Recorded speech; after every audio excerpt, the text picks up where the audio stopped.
meeting to order. Okay, so it is now 6:32. Okay. I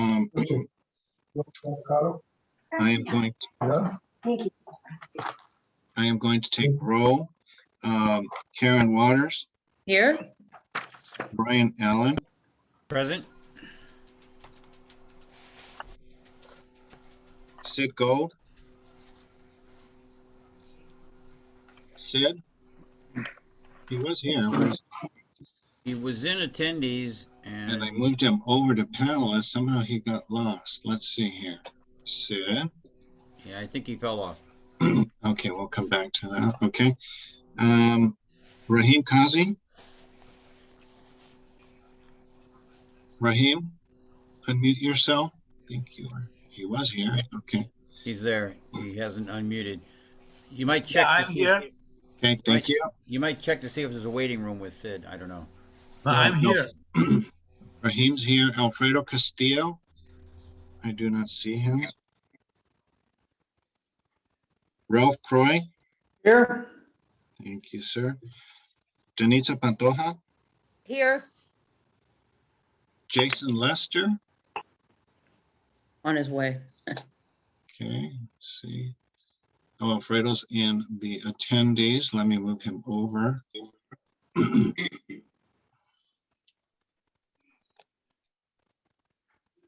Alfredo. He's there now. Okay. He's muted. Present, sir. Thank you, sir. Thomas Hartfield. Here. Thank you. Chris Coyle. He's out of town till the 9th. I don't see him. Okay. Elvin Waters. Elvin is Here. Thank you, sir. Nathan Lee. Here. Thank you. Graham Zach. Here. Robert Moore. Here. Thank you. Sitlali Manzo. She is absent. Okay, and myself, I am here.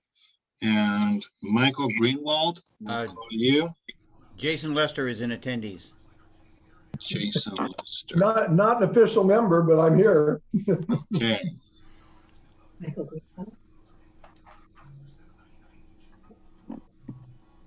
Okay, so Jason is here. Okay, so we have 1, 2. Sid, did he get back on the call? I don't see him.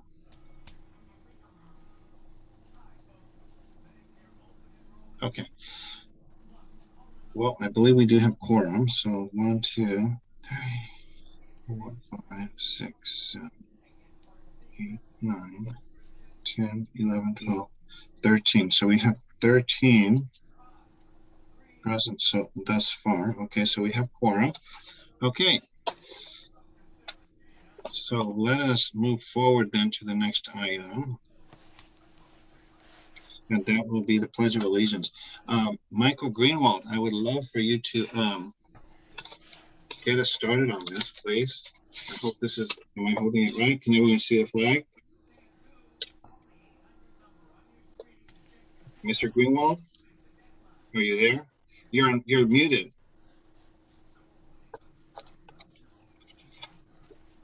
Sorry. All right, everybody stand, put your hand over your heart. I pledge allegiance to the flag of the United States of America. to the republic, And to the republic which it stands, one nation, under God, indivisible, with liberty and with liberty justice. and justice for all. God bless America. Thank you, sir. Thank you, Mike. Thank you, Oscar. All right.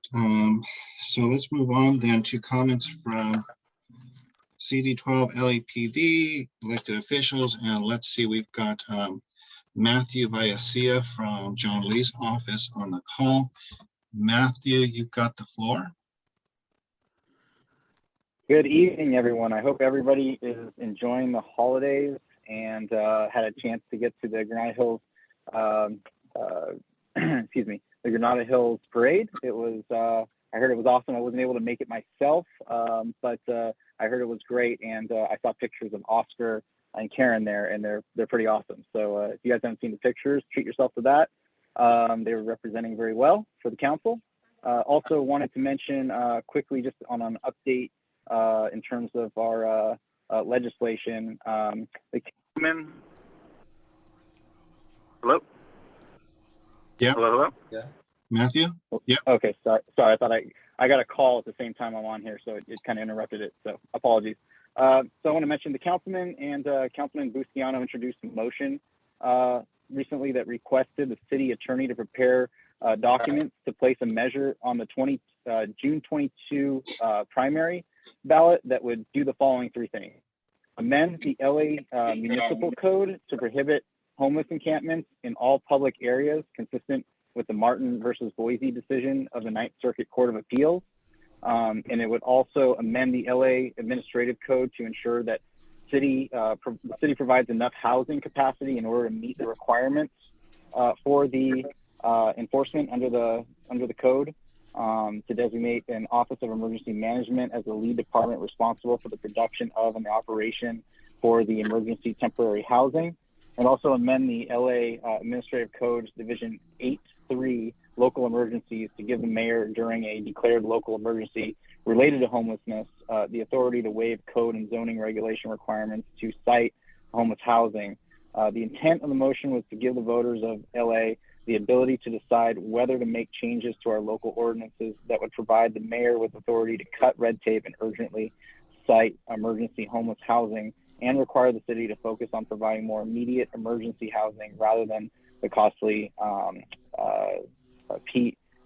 PSH developments created through Triple H, through the funding with Triple H. So this ballot measure, if it would have been placed on the 2022 primary ballot, would ensure that everyone experiencing homelessness is offered housing.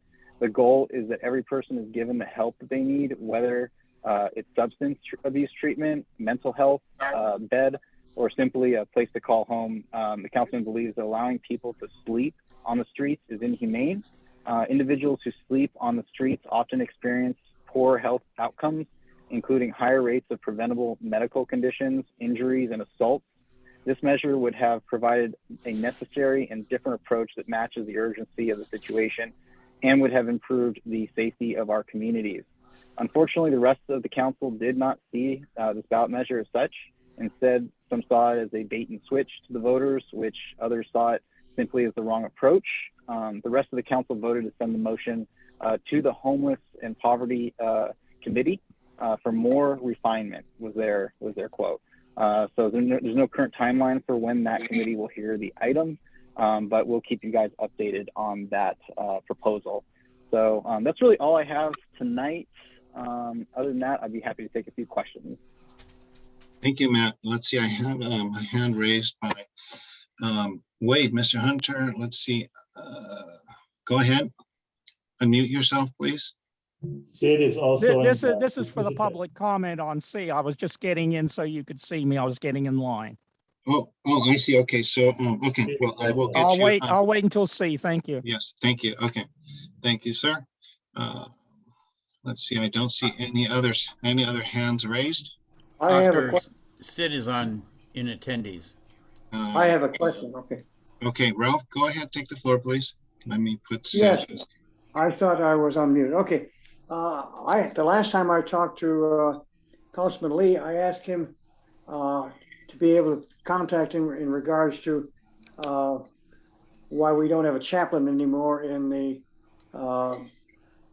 police department. Why the police department on Sepulveda has at times 2 chaplains, and I haven't gotten the message to him, or I haven't gotten to be with Lee, so he's supposed to contact me, or maybe I have to persistently contact him.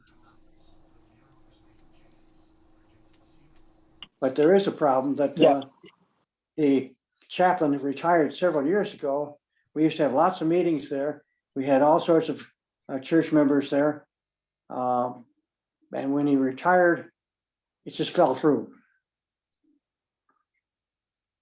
Got it. Well, I don't know too much about that. I can certainly follow up if you'd like.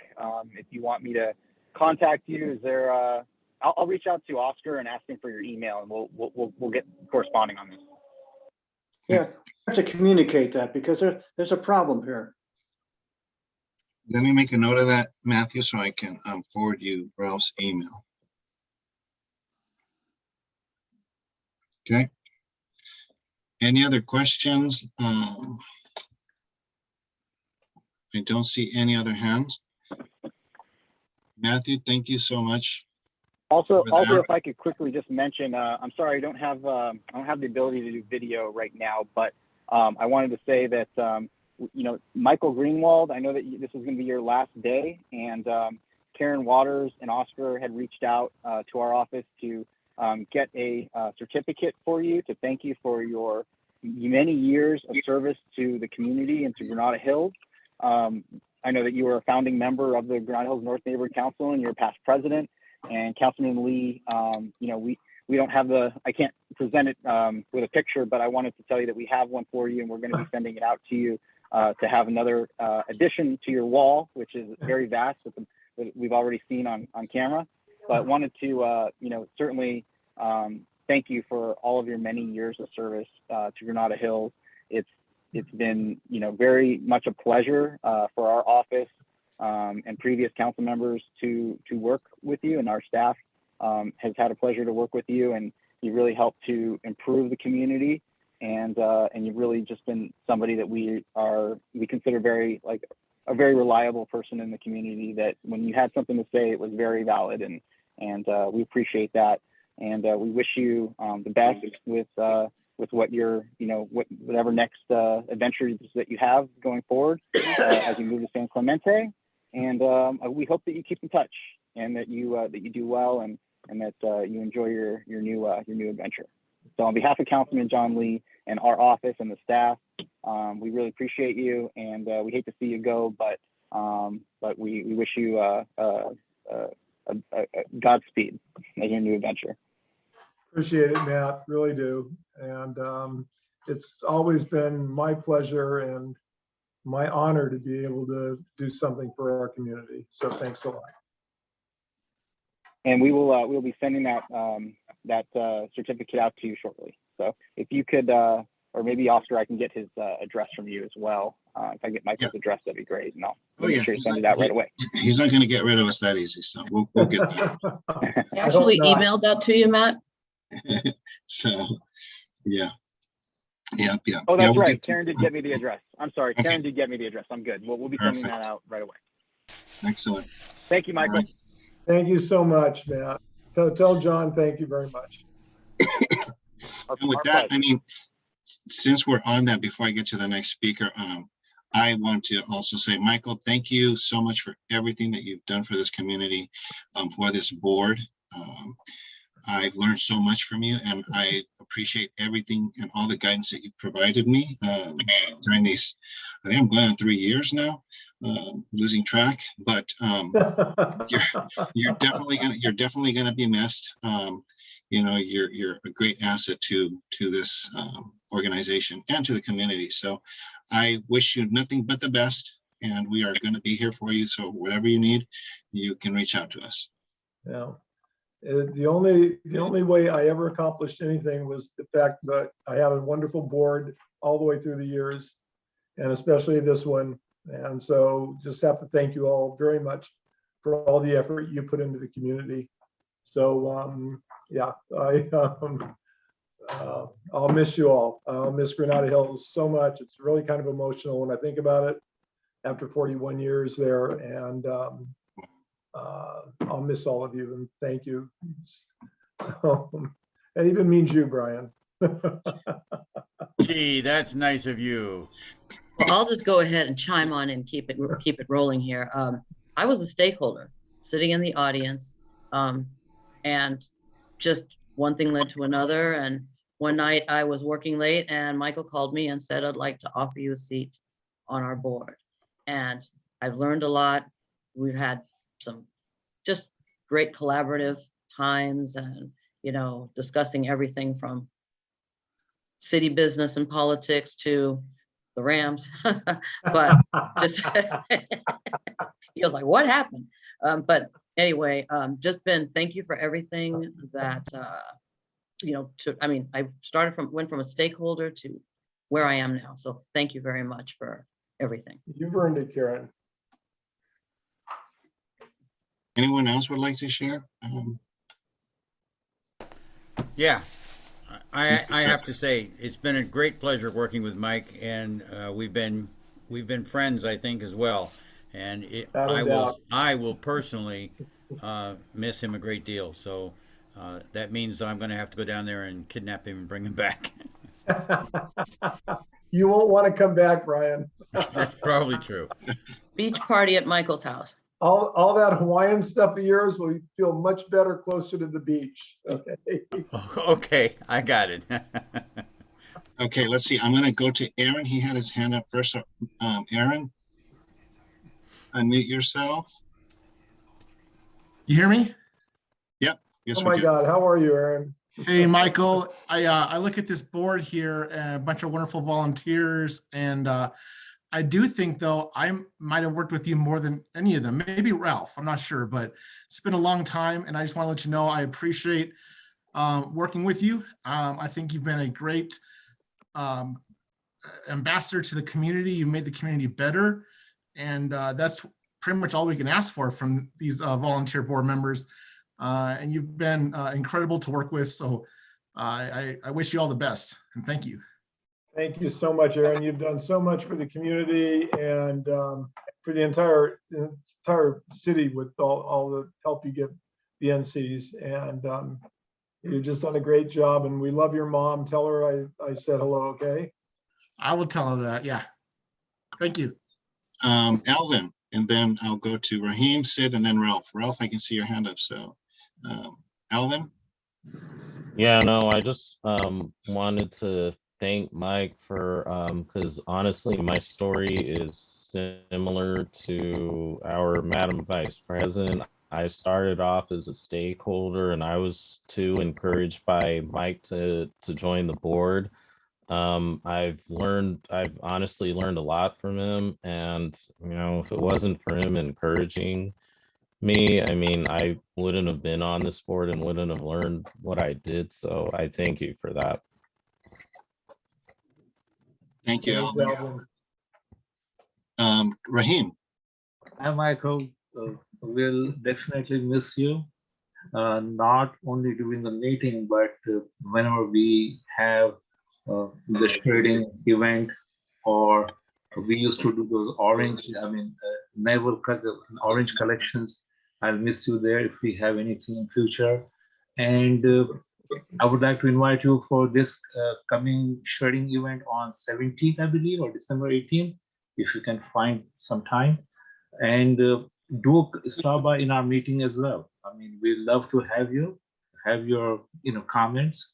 And I always look up to you as a really true icon leader. So we'll miss you. You're too kind, Raheem. You're absolutely too kind. Thank you. Sid. Thank you. I just want to thank Mike for all his efforts in making Gwinnett Hills North a stronger and active community, and I'll miss his input at the board. And I may take him up on his offer to come to Orange County for a free lunch, but we'll see. You'll notice there's a wave behind me, Sid, so come down and catch one, all right? Okay. By the way, everybody, Sid, along with Ralph, has been here since the inception, right from the beginning. So thank you, Sid. Thank you. I'll miss you. Ralph. And yeah. Rich, I'll come to you. I will miss Mike. We have known each other for many, many years, and we're both car enthusiasts. He's for the fast cars, etc., and I'm for the old ones. Well, I have been for fast cars because I am part of a record holder at Bonneville with a friend of mine. But it's been an interesting time, and we've shared a lot of problems, I guess, together, and a lot of thrills together. So yeah. I will miss him. Yeah, well, you and I and Sid were around for putting the playground in the park, and you've both left your mark on the community, so it's a great deal. Thank you, Ralph. Rich. Hi, Mike. I don't know what to say, so I won't say anything. But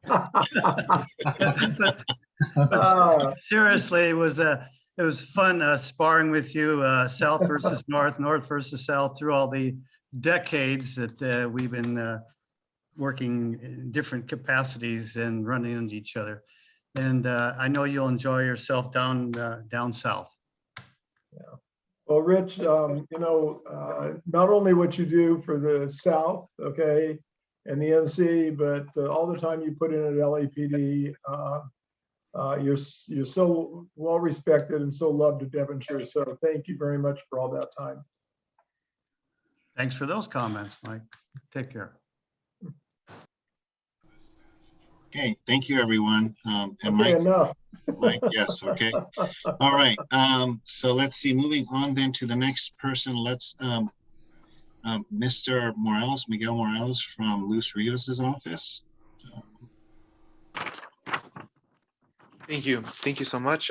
Good morning, everyone. Good afternoon. Good evening, everyone. Good evening, yeah. Good evening. My name is Miguel Morales, field representative for the Assemblywoman Luz Rivas.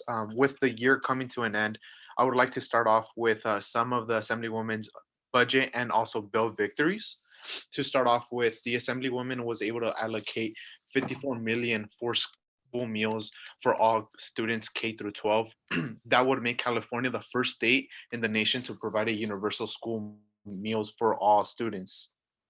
This budget allocation covers the cost for offering breakfast and lunch for these students K through 12, which is a huge victory.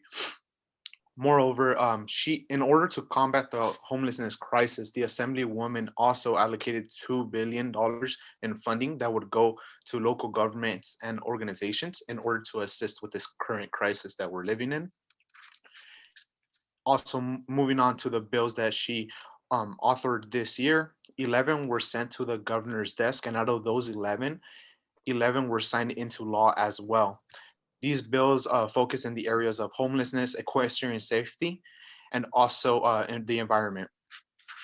If any constituent or the board would like to know more in detail of this legislative information, please visit the Assemblywoman's official website under press release.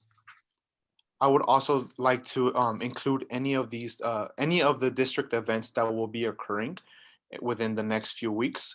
During the holiday season, the Assemblywoman Luz Rivas is partnering up with the Child Care Resource Center to help collect books and toys to assist families during the holiday season. If anyone is interested and to donate, please contact our office. We are accepting unwrapped books and toys for children ages 0 to 3. You can drop off the toys at our district office starting today all the way through December 14th.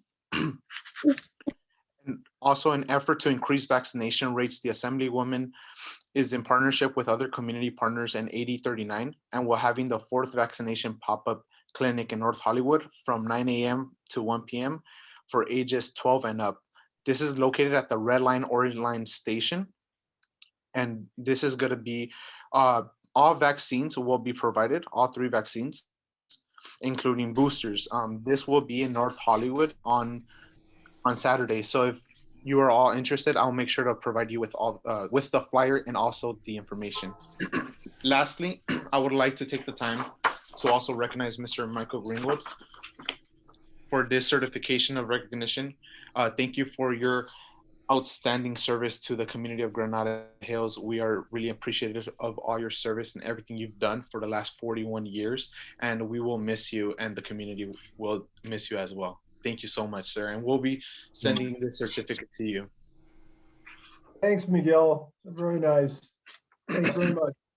Thank you. Thank you. Okay, I see Now some I have hands. time for questions. So I do have some hands, and we'll start with Sid.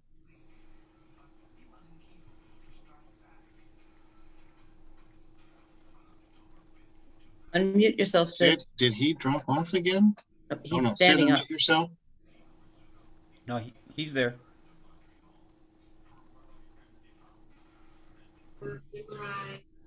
Yeah, I was just wondering what the Assemblywoman thinks about the new drawings for the assembly districts in the state. Correct, and I believe this is a question that you were concerned about during the previous meeting.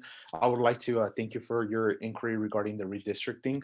Unfortunately, our office focuses more on the legislative affairs and also the constituent services side. If you are interested in knowing more about the redistricting process or comments, I would have to redirect you to the California Citizens Redistricting Commission, and I could provide you with the number if you would like. I think avoiding the answer. I just want to know what the Assemblywoman thinks about the process. I'm not looking for how it's done. I just want to know what her, is it a good system, a bad system? What does she think? Correct. I know and I understand. I mean, based on jurisdictions and also certain guidelines, there hasn't been any comments from the Assemblywoman as she, doesn't comment on these things since it's based on the California Citizens Redistricting Committee. Like I mentioned, unfortunately, there isn't a comment that is available. Thank you. Richard, you had your hand up. Then I'll go to Danitza and Michael. Yes, I did. With respect to redistricting, those of us on the call here, many of us here in Granada Hills are in the Assembly District of Suzette Valadares, which is the 38th district. And if one of the maps goes through as it is right now, which will take effect in January, we will be all in Miguel's area under Luz Rivas.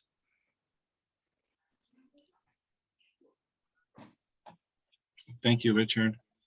Danitza. Hi, Miguel. Good evening. I just, I don't know if Mary still works in the office, but I just wanted to thank your office because she did help me or our residents around our area with the situation with the freeway entrance on the 405. So she worked on San Fernando Mission. She worked with Caltrans to get it cleaned up because it was very dangerous. It was a homeless encampment. They had started a fire. And so we were just really concerned. And I just want to say I appreciate her hard work and her diligence in getting it cleaned up. It looks fantastic and we feel a lot safer now. So I just wanted to thank your office for that. And Mary, I tried emailing her, but her email came back to me. So I don't know if she's still with the Assemblywoman's office. Correct. Unfortunately, Mary did depart from our office back in October. She did inform me about this, the 405 encampment, and I took, initiative after her transition out of our office, and she did an amazing job, and I tried to provide the same service to this area, and we're happy that we were able to get this area assisted with. Yes, thank you, Miguel. Believe me, the residents in the area are so happy. So thank you. Yeah, thank you. Michael, unmute yourself. Yeah, Miguel, I've asked several times, and I think it's very important, if Ms. Rivas thinks she's, so good at getting bills passed, we asked her to look into the fact that when somebody brings forth a proposition, that the people that brought it forth name it on the ballot, because like for the gas tax, everybody wanted, repeal the gas tax. And yet when it hit the ballot, it was the save the children and save public safety, all right, which was just, most of Sacramento is crooked, and Ms. Rivas should set herself aside from all of them and do the favor for all the people in California, not just her district, and push that through. Obviously, she's got a lot of horsepower. She's getting all these bills through and signed. Why don't you have her get behind one that actually matters? Okay, thanks. Right. Thank you, Mr. Greenwald. And what I would do in order to assist in this, I'll make sure to email Mr. Oscar Jimenez and also tie in our legislative, office to see if they could provide with any information on this. Thank you. Thank you, sir. Any more questions for Miguel? Okay, Miguel, thank you so much for attending. Thank you for your input. And yes, I'll await the emails. And I know I still need to for several ideas that I did send to Ms. Rivas as far as legislation that would benefit consumers. So I will follow up on that as well. Thank you, Miguel. Let's see, and we have Mr. Gibson. Let's go to Mr. Gibson. Tara, I'll come to you in a bit. Thank you. Hi there. Good evening, everybody. Hope you guys are having a good day today. So happy Tuesday. My update is the trainings for the Plumbing 101 and the anti-bias training have been extended to January 1, 2022. So we are asking all our board members to complete all the trainings. Just want to let you know that's system-wide. So I do know one or two board members, who've not completed the anti-bias training. So if you have a problem getting into the Cornerstone platform, please do so. I do just have to say this, unfortunately, Mr. Croy, you have not done your code of conduct, so that does make it difficult for you to vote on motions this evening, right? Because you've not completed the code of conduct. I need to get the password to get in there. I've tried it about an hour today again. Okay, tomorrow I'll make sure it's reset so you're able to log in. And you can always give me a call whenever you have a problem with logging into the Cornerstone platform, because that's where we use system-wide. What is your number?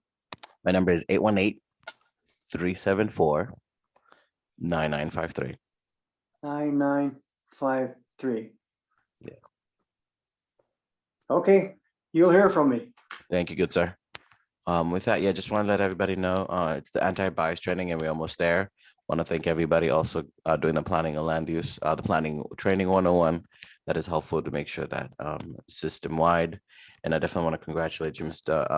Greenwald, and just want to say thank you for participating on the neighborhood council system, especially virtually, and providing input each board meeting. And I want to say thank you.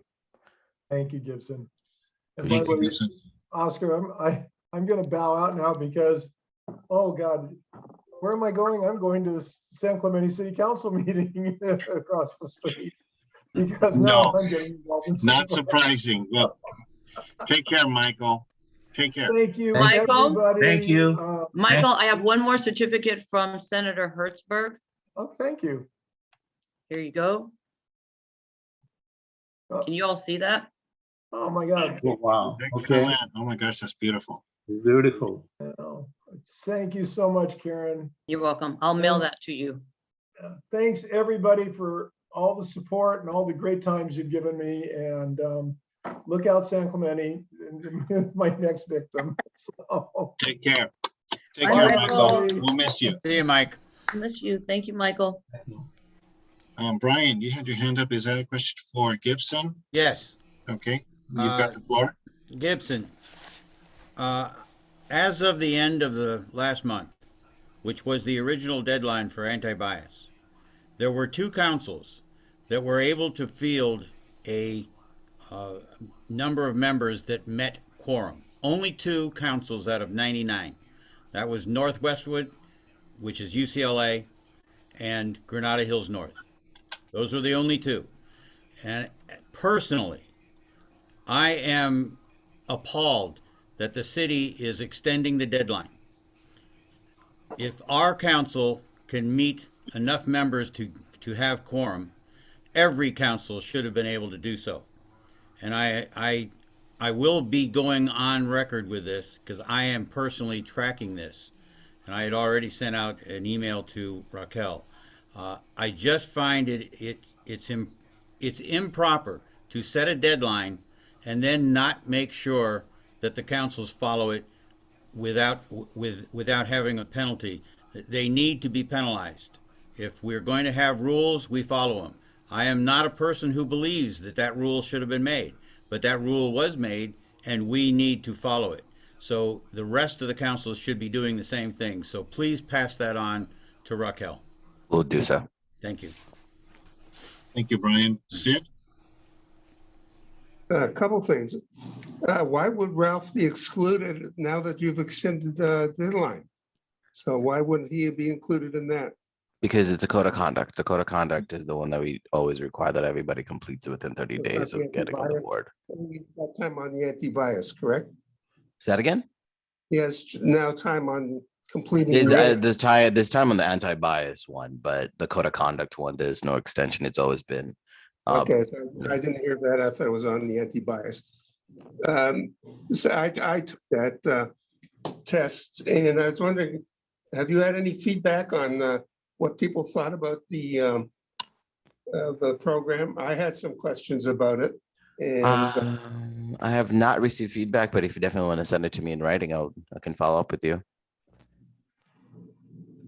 okay. Or we can talk about it later tomorrow, or did you want to do it now? Well, I just wanted to make a comment that I felt, a lot of people felt it's important to learn what's going on. I don't disagree with that, but I have some questions about the material. Is this, again, could this be something that maybe could be dealt with through email, or how many questions do you have set only for the sake of this? What's that? Our council, Can't hear. You're breaking up. You keep breaking up. You're cutting me off. I can't make a comment now. Is that it? No. I'm just asking how many questions so that we can keep things No, I moving. understand. But to make a comment about the confirmation bias in the study and whether anybody else has commented. I'll write to Gibson and express my concerns about the test. Thank you. Thank you. Karen? I just want to make a quick comment also, Gibson, echoing on Brian, but saying something very important is we have a very busy board. Nearly everyone is working full time, and everyone took the time to get it done by the deadline, and small children and school and everything. So it is unfair. And so that does need to be emphasized that, that is not okay, because we all made sure that we met the deadline. So just if you could please pass that on. We'll do so. Thank you, Karen. Alvin? Yeah, there's one thing that I have to echo on both what our vice president Brian said. While everybody may not agree, I feel like this is leaving room for people on other NCs now to try to push back on taking the training, because that's just something that I'm noticing on a few of the other meetings. There's a lot of pushback from other boards. So by not holding all of the NCs to that, now what's happening is it's leaving room now for other NCs to continue to push back even further on doing the anti-bias. So that's why my comment is that, that all the NCs need to be held to that same expectation that, we are willing to fulfill. So that's just my thought on that.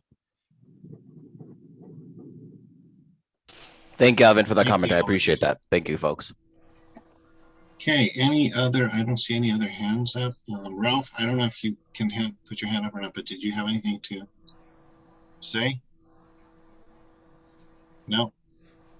Okay. All right, let's move on then. Thank you, Gibson.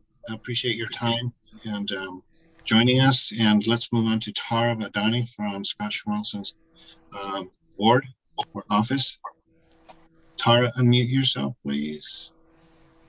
Welcome. Great. Thank you so much, Oscar. Like Oscar said, my name is Tara Vajani. I work for LA Unified School Board member Scott Schmerlson. I have several updates to share, but I also just want to say how much fun it was being able to see several of you at Sunday's holiday parade. Over a dozen LA Unified schools got to participate and perform this year, and it was so much fun for our families to be able to participate in that activity. So I know Karen's involved in planning the parade this year. I know others have been involved in past years. So I just want to extend my gratitude to everyone who was a part of making that happen, because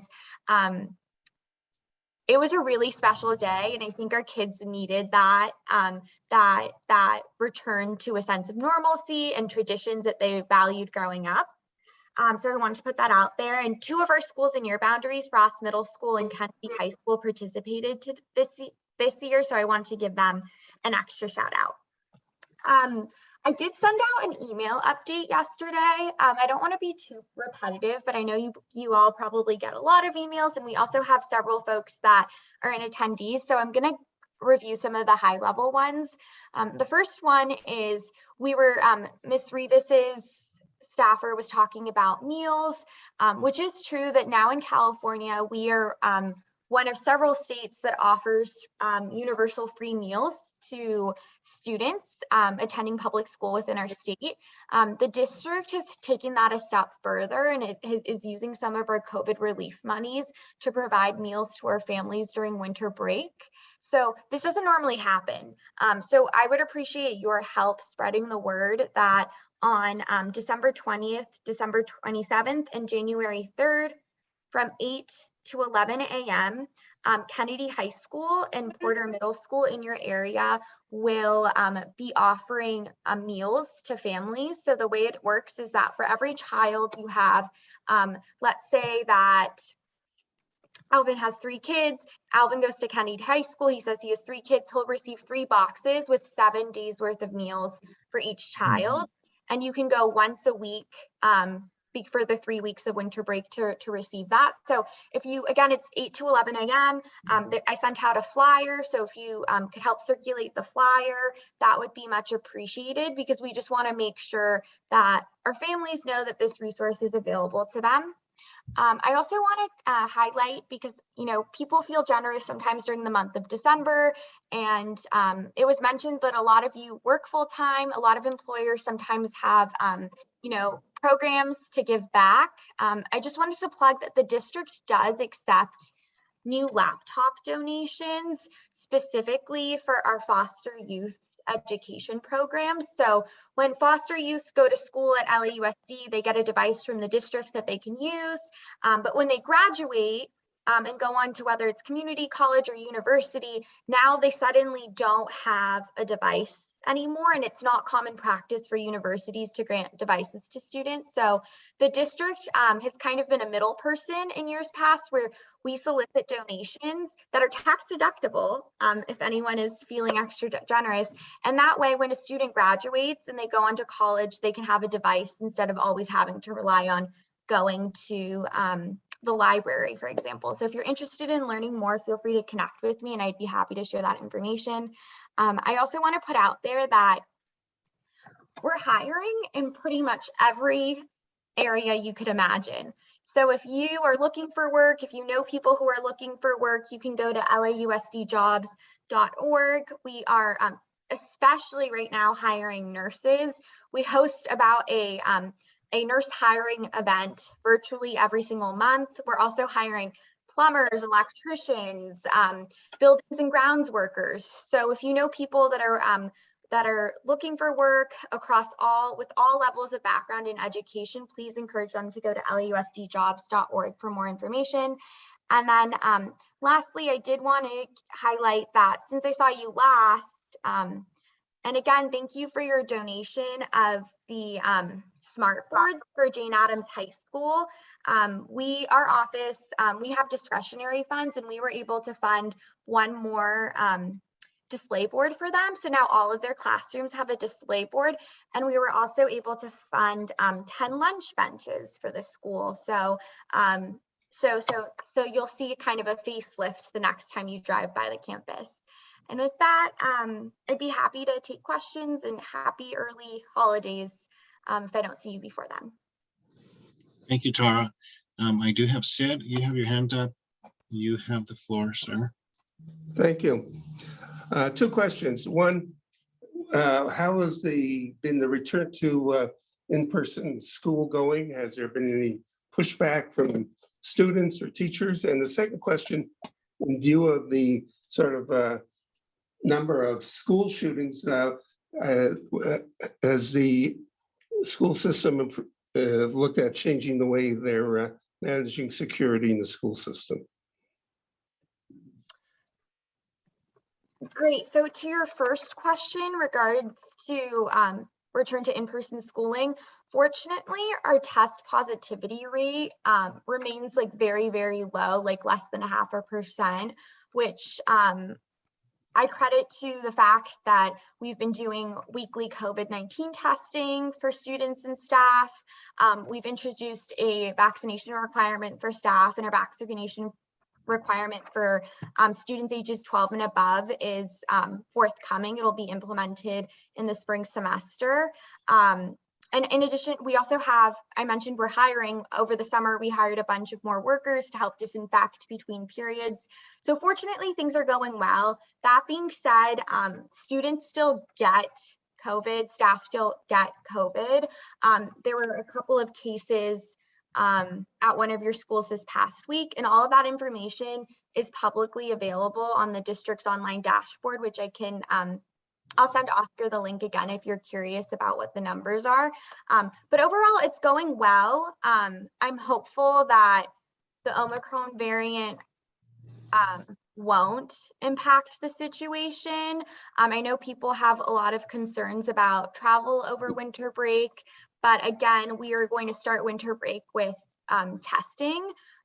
So we're hoping that that'll kind of, you know, if you have COVID, we'll know, and then you can quarantine instead of spreading the disease.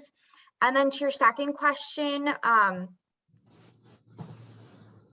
this is obviously really complex. And I would say that in regards to what happened in Michigan, if it adds any comfort to any parents that are listening right now, whenever there is a threat made to a campus, whether it's verbal threat, whether it's something written at school on social media and it's reported to the school, we always notify the police and cooperate with law enforcement. So it sounds like that for whatever reason didn't happen in that particular case, but the practice at LA Unified is that law enforcement is involved from the get-go.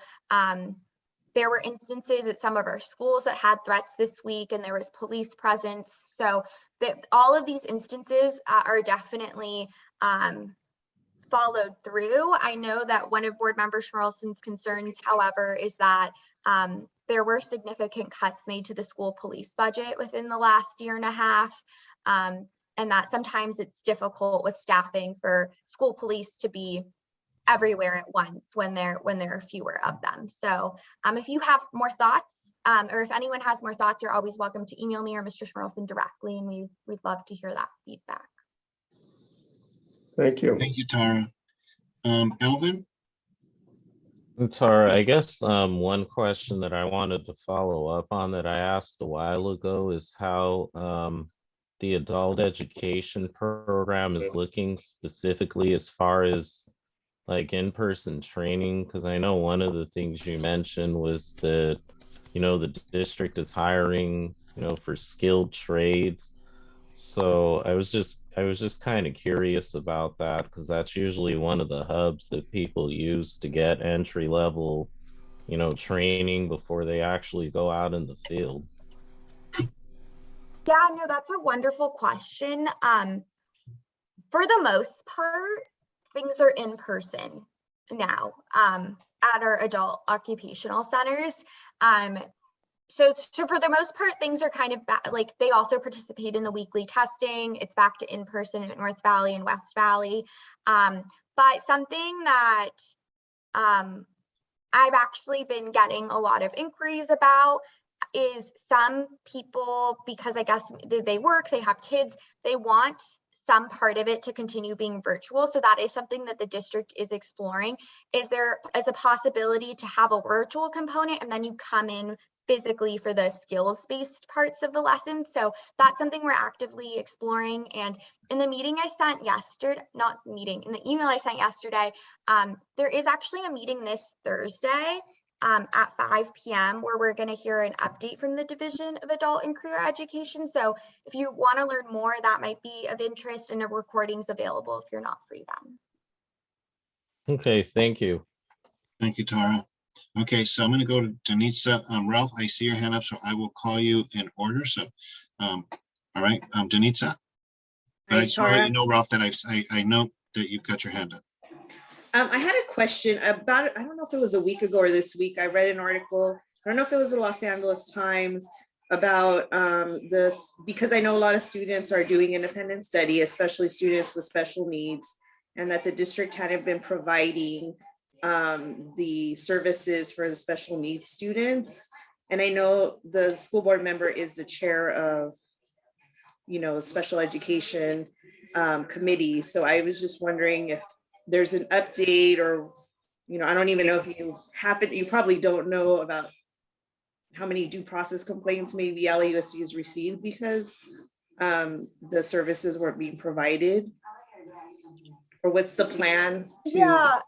Yeah, no, I hear what you're saying. And this is like a really timely question. As well, I know Denise worked for another school district, so I think she probably is more familiar with this, but all school districts in California were and are still required to provide a 100% online option to families who don't feel comfortable returning to school.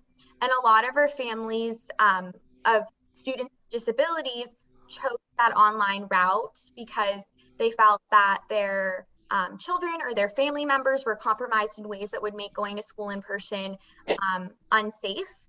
And so our online model went from having 1,000 students to about 20,000 students in a semester's time period.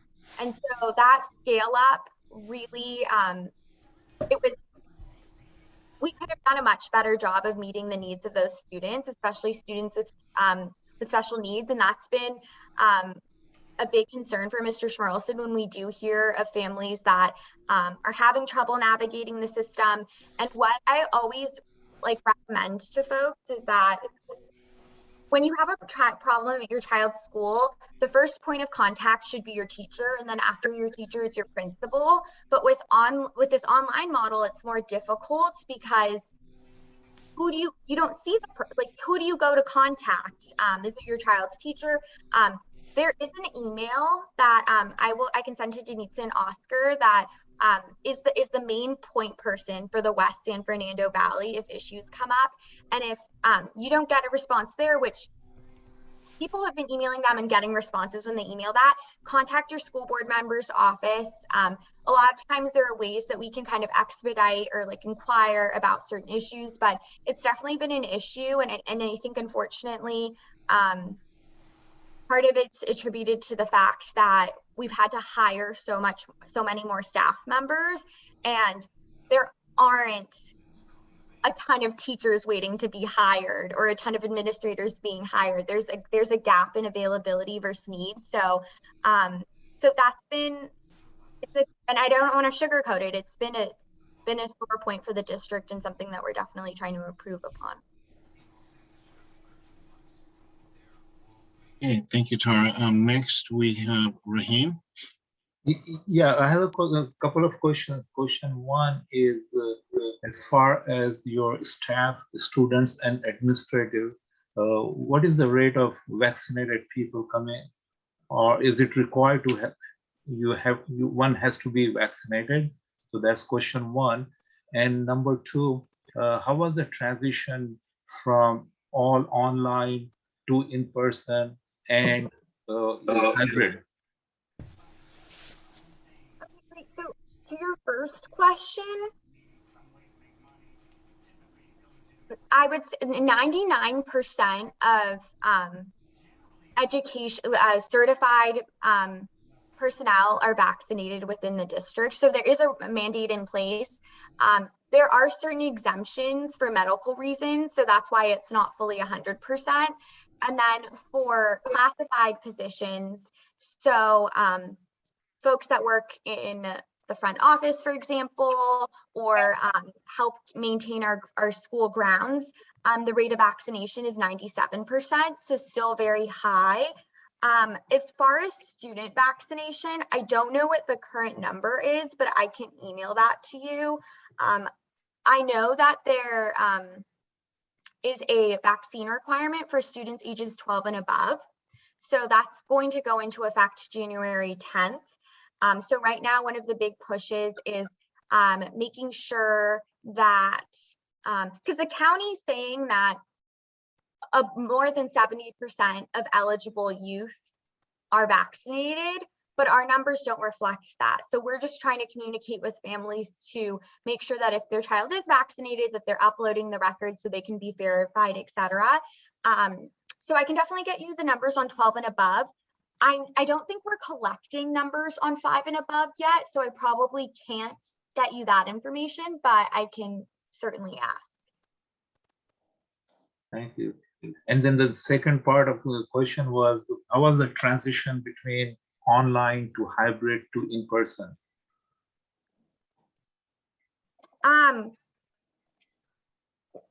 Well, I'm a biased responder to that, but I think it went extraordinarily well for the circumstances that our principals and our school staff were navigating. A big focus right now, though, is on student mental health and making sure that students have resources and know where they can seek help. Like, I mean, if you're following any of the national news, you might know that like suicide among teenage girls in particular has risen during the pandemic. So a big focus right now is on mental health and hiring more counselors and social workers in our schools so students can get connected to those resources. So it's going well, but I mean, there are needs that need to be met in our schools, and the needs are great because unfortunately, there are just a lot of schools that have had students lose parents, lose grandparents, even lose a sibling to the virus. So there's just a lot of loss that the schools are trying to deal with right now. Thank you. Okay, Brian, and then Ralph. I've not forgotten you, Ralph. Brian, you've got the floor. I'll make this pretty quick, Tara. I just have a question with regards to, has violence increased, and if so, by how much in the school system? Since the school police budget has been cut? No, violence. I'm asking about violence. Has there been an escalation in violence in the schools since the pandemic?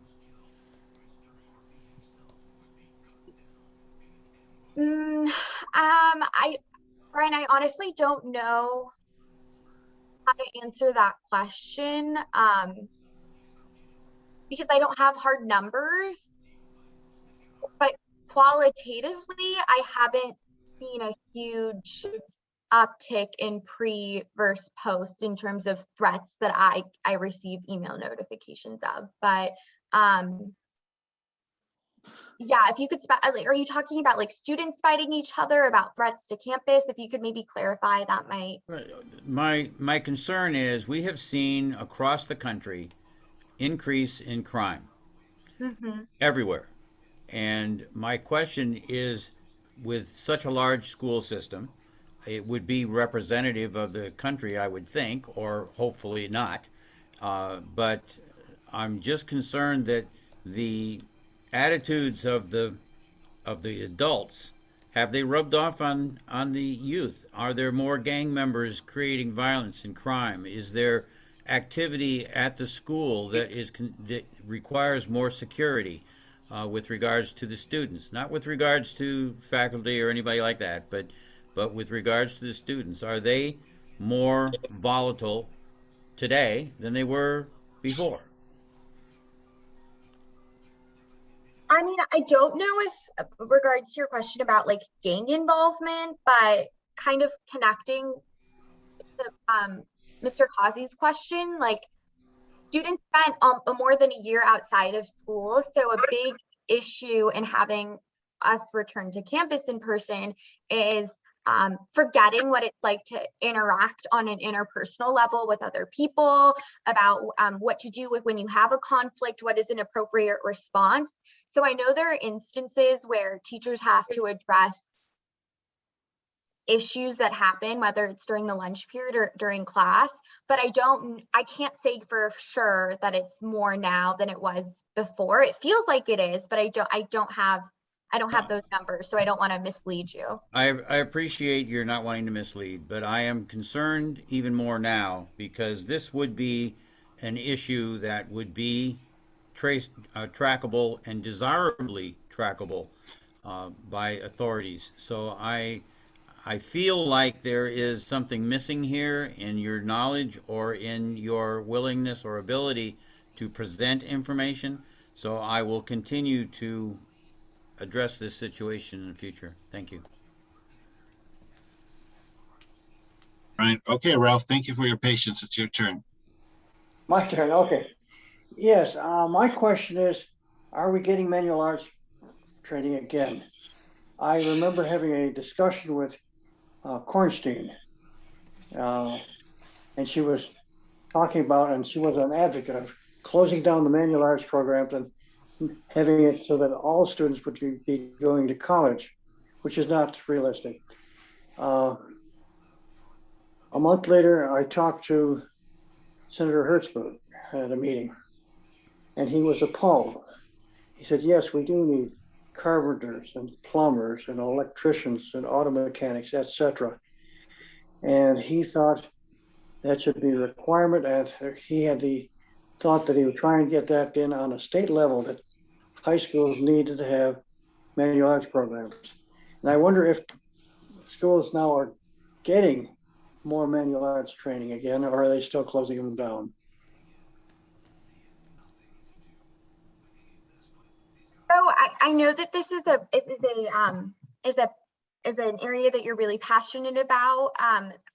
It's not a mandatory course at any of our schools in order to graduate, but our schools do, especially in this area, have connections to like the North Valley Occupational Center, the West Valley Occupational Center, where students can start learning more about those career pathways that don't necessarily involve going to community college or going to university.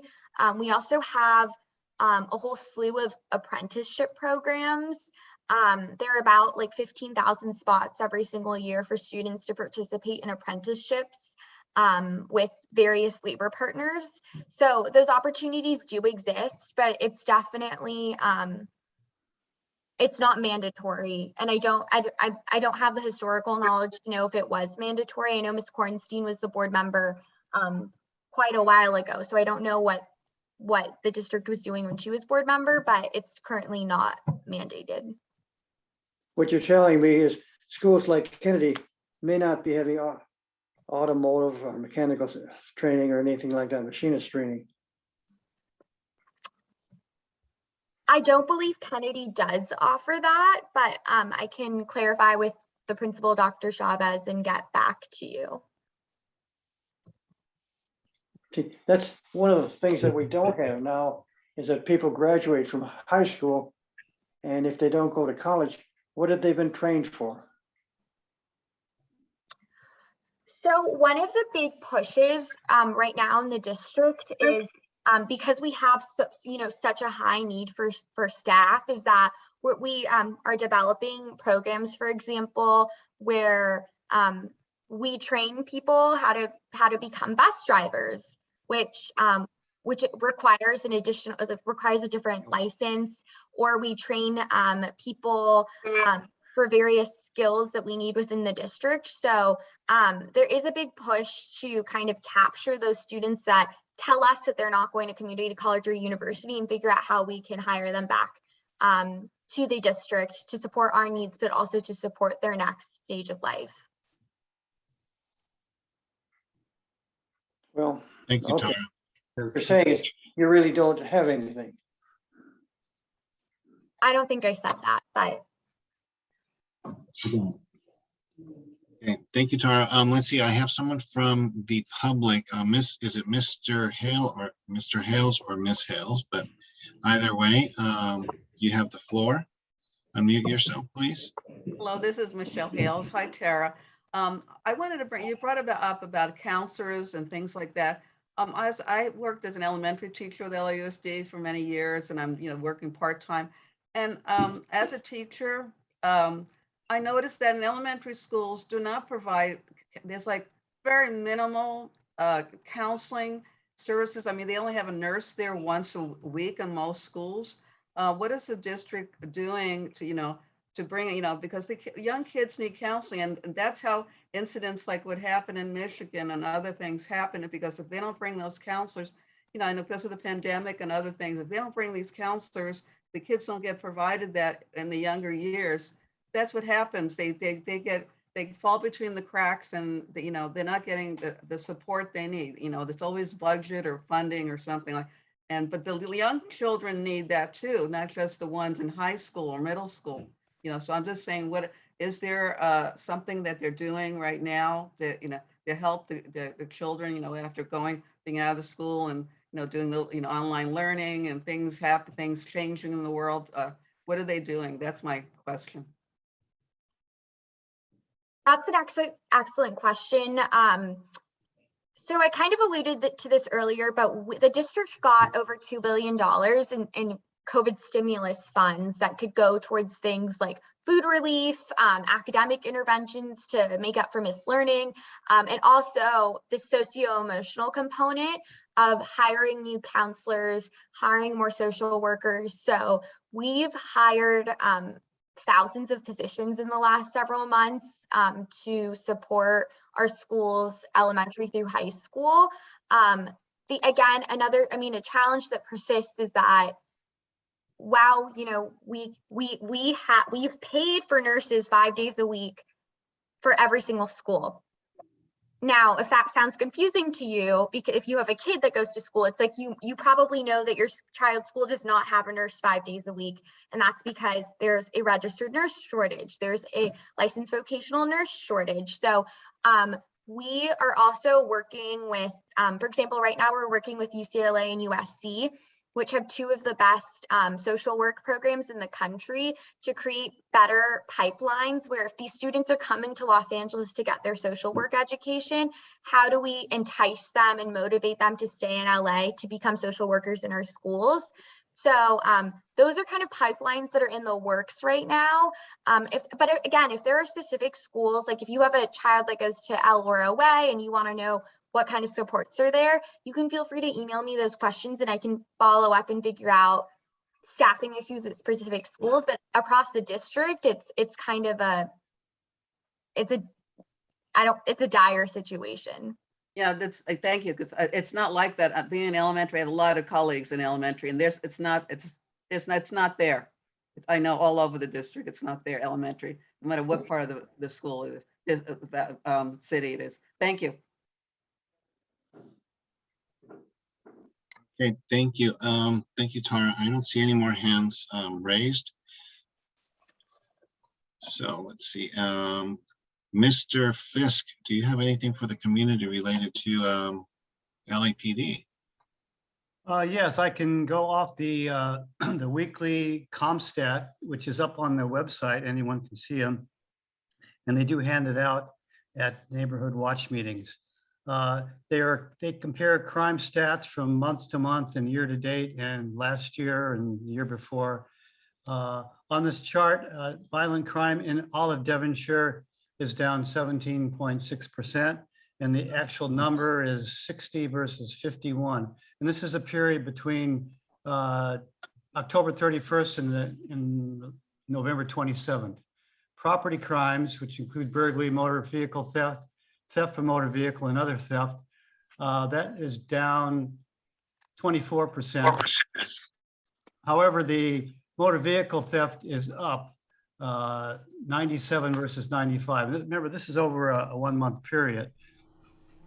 And speaking of auto theft, there's people that still leave keys in the car. There's 5 cars that were stolen that were actually running. And one of the other problems with tandem parking, like in some apartments, the person that's blocking the other car sometimes leave the fob in the car, and the criminals just go in the parking lots and see which door will open because the fob is in the car and will open the door.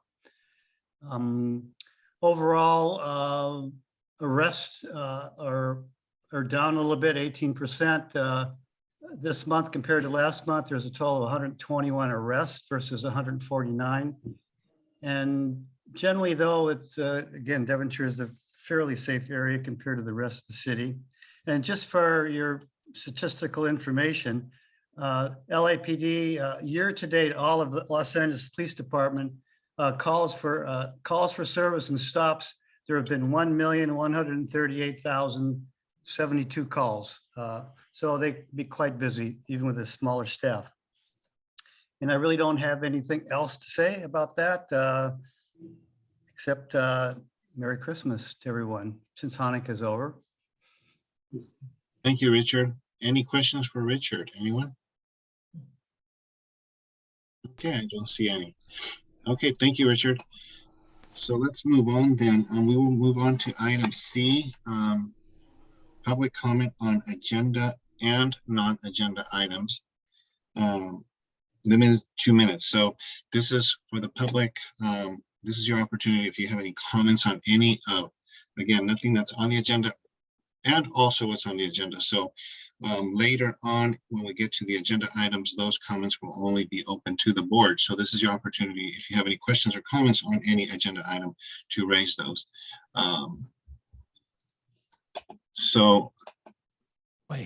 Aaron, you've raised your hand. You've got the floor. Yeah, this is more for item J6 about where's the outreach goals for 2022? Yes, sir. So just a suggestion, I know that these meetings are recorded. Can we, I believe you can, because I've seen other neighborhood councils that I work with do this, where we can download the meetings, the videos, and then upload them to, say, the GHNNC YouTube channel so that people can view them publicly later on. Okay. Is that a possibility? Sure, absolutely. I think it's a great idea. It's just another way to do outreach with our constituents and let them know what's going on so they can do it at their leisure. I think it's a great idea, Aaron. It also might help the secretary or whoever's taking minutes as well to be able to go back and see what was said or not said. So just a suggestion, but I think it would be a really good thing for the community to grow outreach and give them the possibility to go back and see what has been talked about at the meetings. I like it. Great idea. Okay. Cool. So I'll coordinate those efforts with you, Aaron. Okay. Because typically right now I'm the recipient of those recordings. So I will coordinate with you and see how we can get this to become a regular thing. All right, cool. I think I'm going to check out now, but I was hoping to stay around to say that piece, and that's about it. So have a good night, everybody. I appreciate it. Take care, Aaron. All right.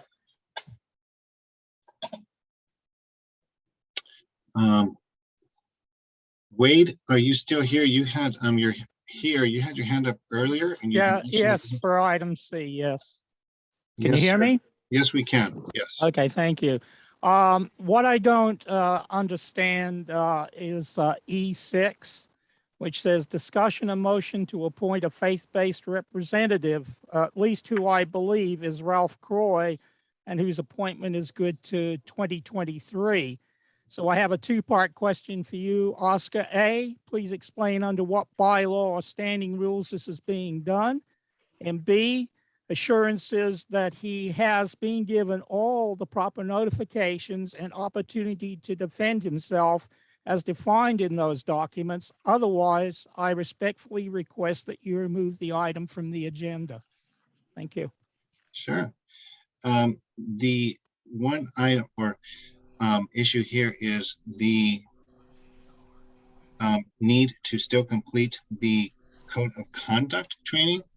That's been ongoing for some time now, and that needs to be done in order for him to be able to act on things that are on the agenda.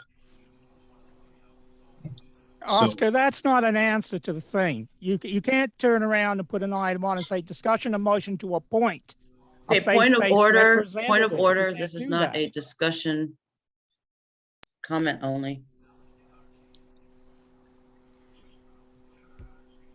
Thank you. Thank you. Okay. And what about B, the assurances that he's being given an opportunity? He's been given all the proper notifications as required in your bylaws and your standing, what is it? Your standing rules. According to them, that he's been given all the proper notifications and has an opportunity to defend himself. Is that being done? that is something that Gibson, is that, thank you, Wade. Gibson, are you on the call? Yes, I am. Is this something that we need to follow? Given that, again, I know he's tried, but unfortunately has not completed the code of conduct. Well, Gibson and Oscar, you've been copied on all of the memos. I gave more notice back to the beginning of summer, advising that the training was due and when it was due. And on August 6th of 2021 is when the code of conduct training deadline was, and it was not completed. And Point of order. Sorry to do this to you, Karen, Oscar. Yes, sir. We have an agenda item to discuss this. I think that any of this discussion should be reserved for that period of time. This is public comment, as you said, Karen. Correct. It doesn't require, nor does it allow for discussion or comment or recomment. Correct. I stand corrected. Thank you. Good point. Okay, thank you. All right, let's move on then. I don't see any other hands up for item C.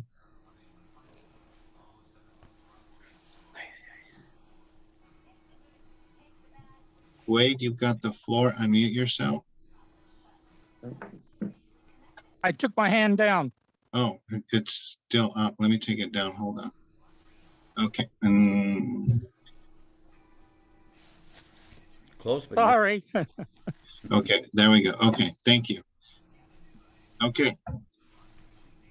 All right, let's move on to item D, and I have nothing to comment on today. Let's see, item E1, we already did that pretty much. So Michael will be missed. He was a great member of this community and of this board, and he established a lot of the rules and protocols, that this board follows. So we will miss him, and we all wish him the best, I'm sure. So item E2, motion to approve the following board meeting minutes. So you should have received the board meeting minutes for November. Does anyone have any questions on that? I'm happy to put it, share it if need be. Would anyone like me to share it? Okay, I don't see any hands. Any questions on the meetings or the minutes? Okay, then we'll move forward then and take a vote on that. Okay, so any opposed to the November 2nd board meeting minutes? State your name, please. Okay, I hear none. Any abstentions? I'm abstaining, Oscar. Okay. That wasn't.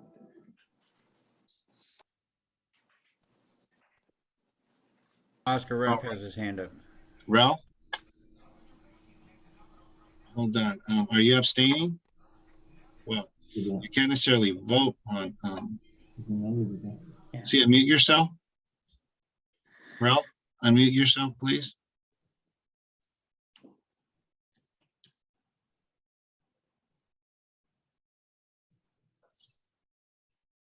No, you're not coming through. Hold on, let me see.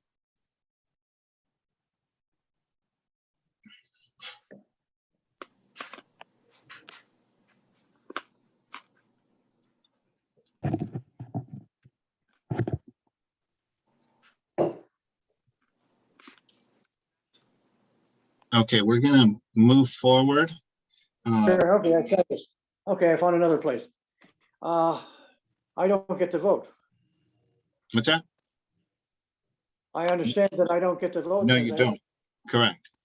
So we have one abstention. Therefore, this item is approved. And that would be by 12 members. There are 13 voting members here tonight, one abstention. Therefore, 11. it passes. So 11 members, no? You have one abstention and one ineligible, right, Oscar? Yes. Well, there's 14 that I counted to begin with. Do you have Sid? He got on the call later. Yeah, and Greenwald left.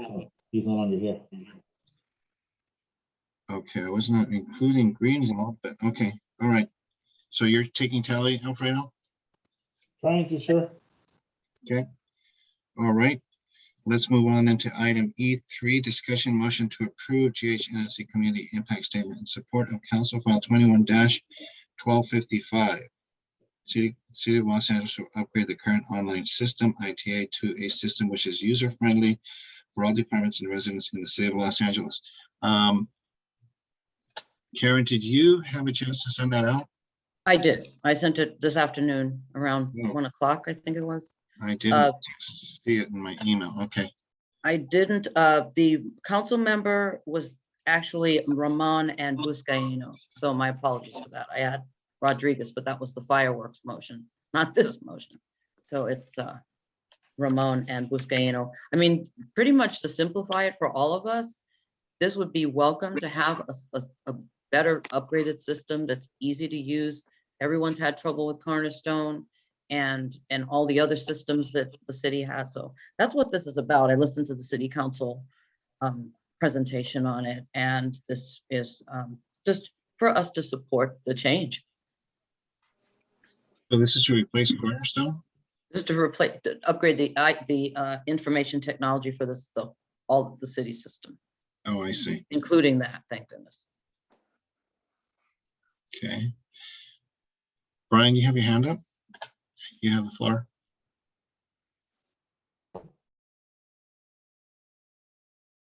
Unmute yourself, Brian.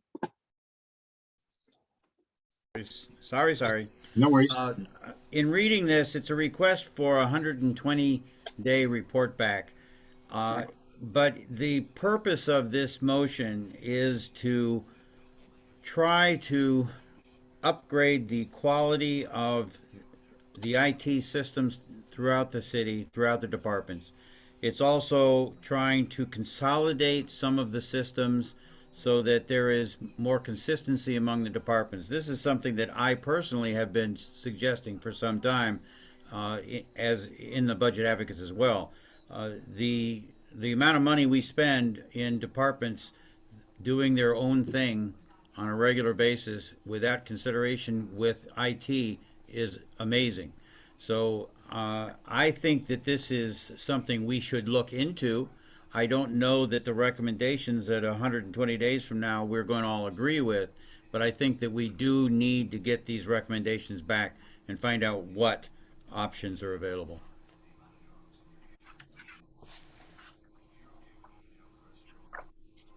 Okay, thank you, Brian. I don't see any other hands up.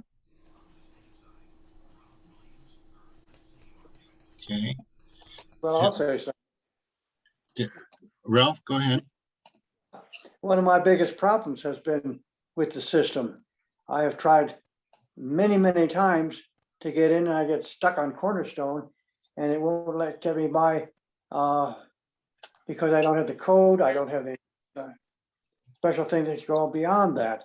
And I've talked to people that have done, and they admitted that there were some problems or so.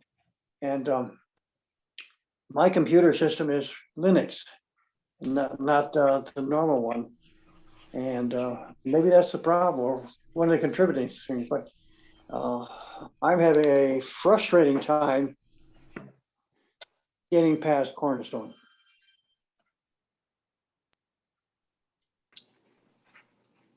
Okay. Thank you, Ralph. And hopefully Gibson can help you. I mean, I don't know what else. I know you've called me before and I've tried helping you as well.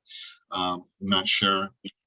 I think one thing I always like to say, we also do virtual walkthroughs. So if we need to do a virtual call so we can see what you're seeing on your computer, that's something that I'm offering to all my board members. You just gotta let me know the time that works best for you, and then we'll definitely be able to walk. We'll be able to have our tech team. We'll definitely walk. Can I just say in support of Gibson, it works. I was having problems and his team got on, they helped me virtually and Yeah, very me too. quickly, like very quickly. He Yeah, got back me to too. me and It was like less than 5 so, minutes. yeah. Yeah. So I've he's never. Thank Gibson's you. been very supportive, you know, the times that I reached out to him. So Ralph, let me know what time works best, and we'll definitely do the walkthrough. We can definitely make it work with Linux as well. Let's go. Because I want to get over this. Okay, so I'll follow up with you and I'll give you a phone Coordinate call. with Gibson then, so we can move forward with this then. So I don't see any other hands or anything else. So let's move forward and take a position on item E3. Notes here. Alfredo, are you going to take notes on that? Yes, sir. Yes. Okay. As far as any opposition to E3? No, I hear no names. Any abstentions? Okay, so this item is going to move forward. We have a total of, again, 12. You have, One, you have 14 members present. We have 13 and 1. Yeah. Right, so, okay. Okay, Oscar? Yes, sir. I'm going to leave the meeting now because you're going to item 4. Yes. And if somebody can let me know when you're finished with that item, I'll come back. Just have your hand or your phone handy and I will text you. I am here. Thank you. Sir. Bye. And for this item E4, discussion motion to approve neighborhood purposes grant for the environmental health research up to an amount of 3,500. And for this item, Andrew, are you going to present that? I can put it on the screen for you if you want. That is a presentation and it is a rather lengthy presentation. So if we can hopefully keep this, go through it as promptly as possible. Yeah, Oscar, that would be great. It's only a few slides, I promise to. Oh, sorry, Andrew, I muted you. Please, there you go. Thank you. No. Sorry. Okay, can everyone hear me now? Yes. Yeah. Okay. Yeah, Oscar, I promise to move through expeditiously. Okay, so I am going to go ahead and share my screen, and I believe I've got that document open. Great. Let's see here. Okay, so can everyone see this? Oh no, that ended up being. Oh, this ended up not being the right thing. No, it's not the right slide. No, it was only 6 little slides. Yeah, I saw this and I was like, wow, this is 29 pages. Are the slides that you need in here or? Partially. We'll make this work. We'll make this work. If you could go to slide 5, please. So that's the with the graph. That's what we're going to start with. Here? This one right here. Okay. Great. So good evening, everybody. My name is Andrew Crown. I've spoken to the board over the last couple of years as a member of the county community advisory group regarding the Aliso Canyon Health Study. This board has been just an absolute wonderful partner in terms of coming along with us with our lack of confidence, with being able to share the same principles and passions that this health study that the county is supposed to be doing is in fact what your stakeholders demand, what you demand, and what the public at large needs. This slide just reiterates all the work that CAG was doing, all the items that we've asked for prior to the health study beginning, all the items we think needed to inform the health study, and all the months of delay. And in fact, really that almost none of these items have been delivered by the county. Oscar, if you could move ahead, I think it's about 12 slides. Just tell me which one. Yeah, just keep going. I will go slow. Keep going. No, keep going. It's the one with the graph. This one right here. Okay. So all of the items, all the failures of public health led to this, and this is the community's confidence in the health study. And you'll see this council on here just to the right of center. We came to you among many of the other CD12 councils and asked for a vote of no confidence for the path of the health study. And this board, again, to your credit, voted unanimously that the path of the county is not what you and your stakeholders deserve. So out of that was born Environmental Health Research. It's a nonprofit. It's in terms of corporate officers, myself as president, my partner Craig Galante, who has spoken to you in the past. He unfortunately had a family medical emergency like 3 hours ago and couldn't make it tonight. And then one of your own, Brian Allen, which is why he's off. We have decided that we can't wait for the county. The county is not going to come along and do the health study that this community deserves. And your community is ill. And in the past, I've shown maps from an application that I had developed called the Environmental Health Tracker. Some of you might remember that, showing how many of a limited number of users in the Granada Hills North area were and are ill from the Aliso Canyon blowout.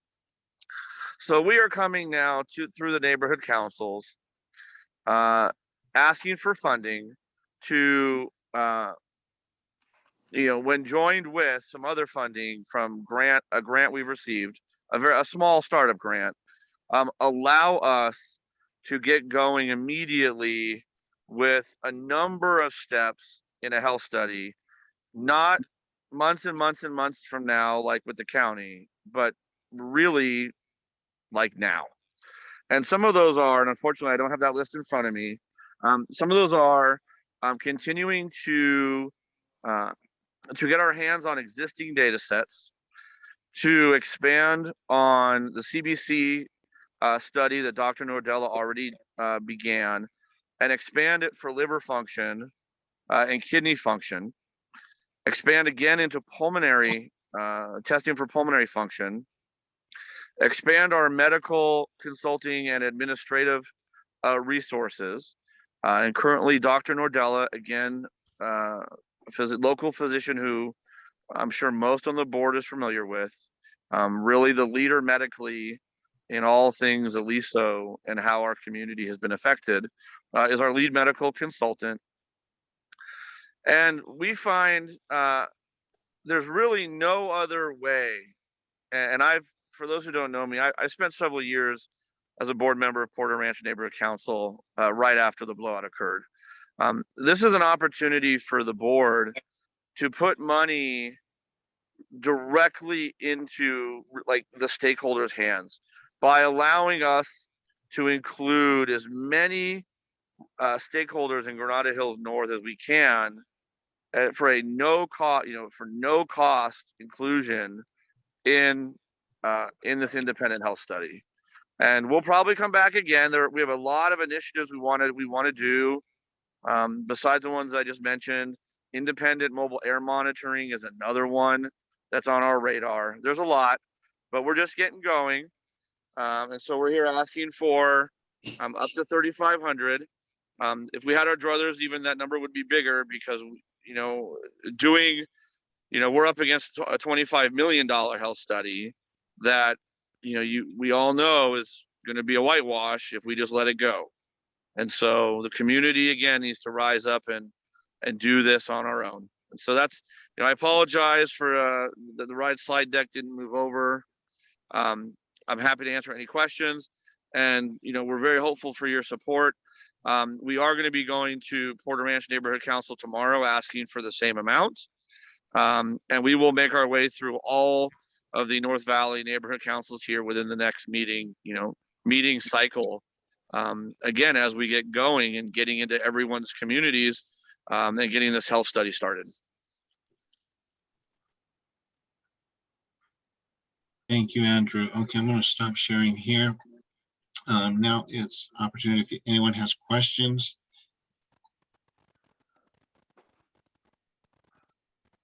Okay, let's see. Karen? Unmute yourself. Hi, Andrew. Thank you for coming. Good to have you back. Hi, Karen. Just really, I think one question is, what does your timeline look like? So you're going to collect funds over, let's say, what period of time? And where will that take you? And what results will you be expecting? Quarterly results and maybe an annual report? That's my question.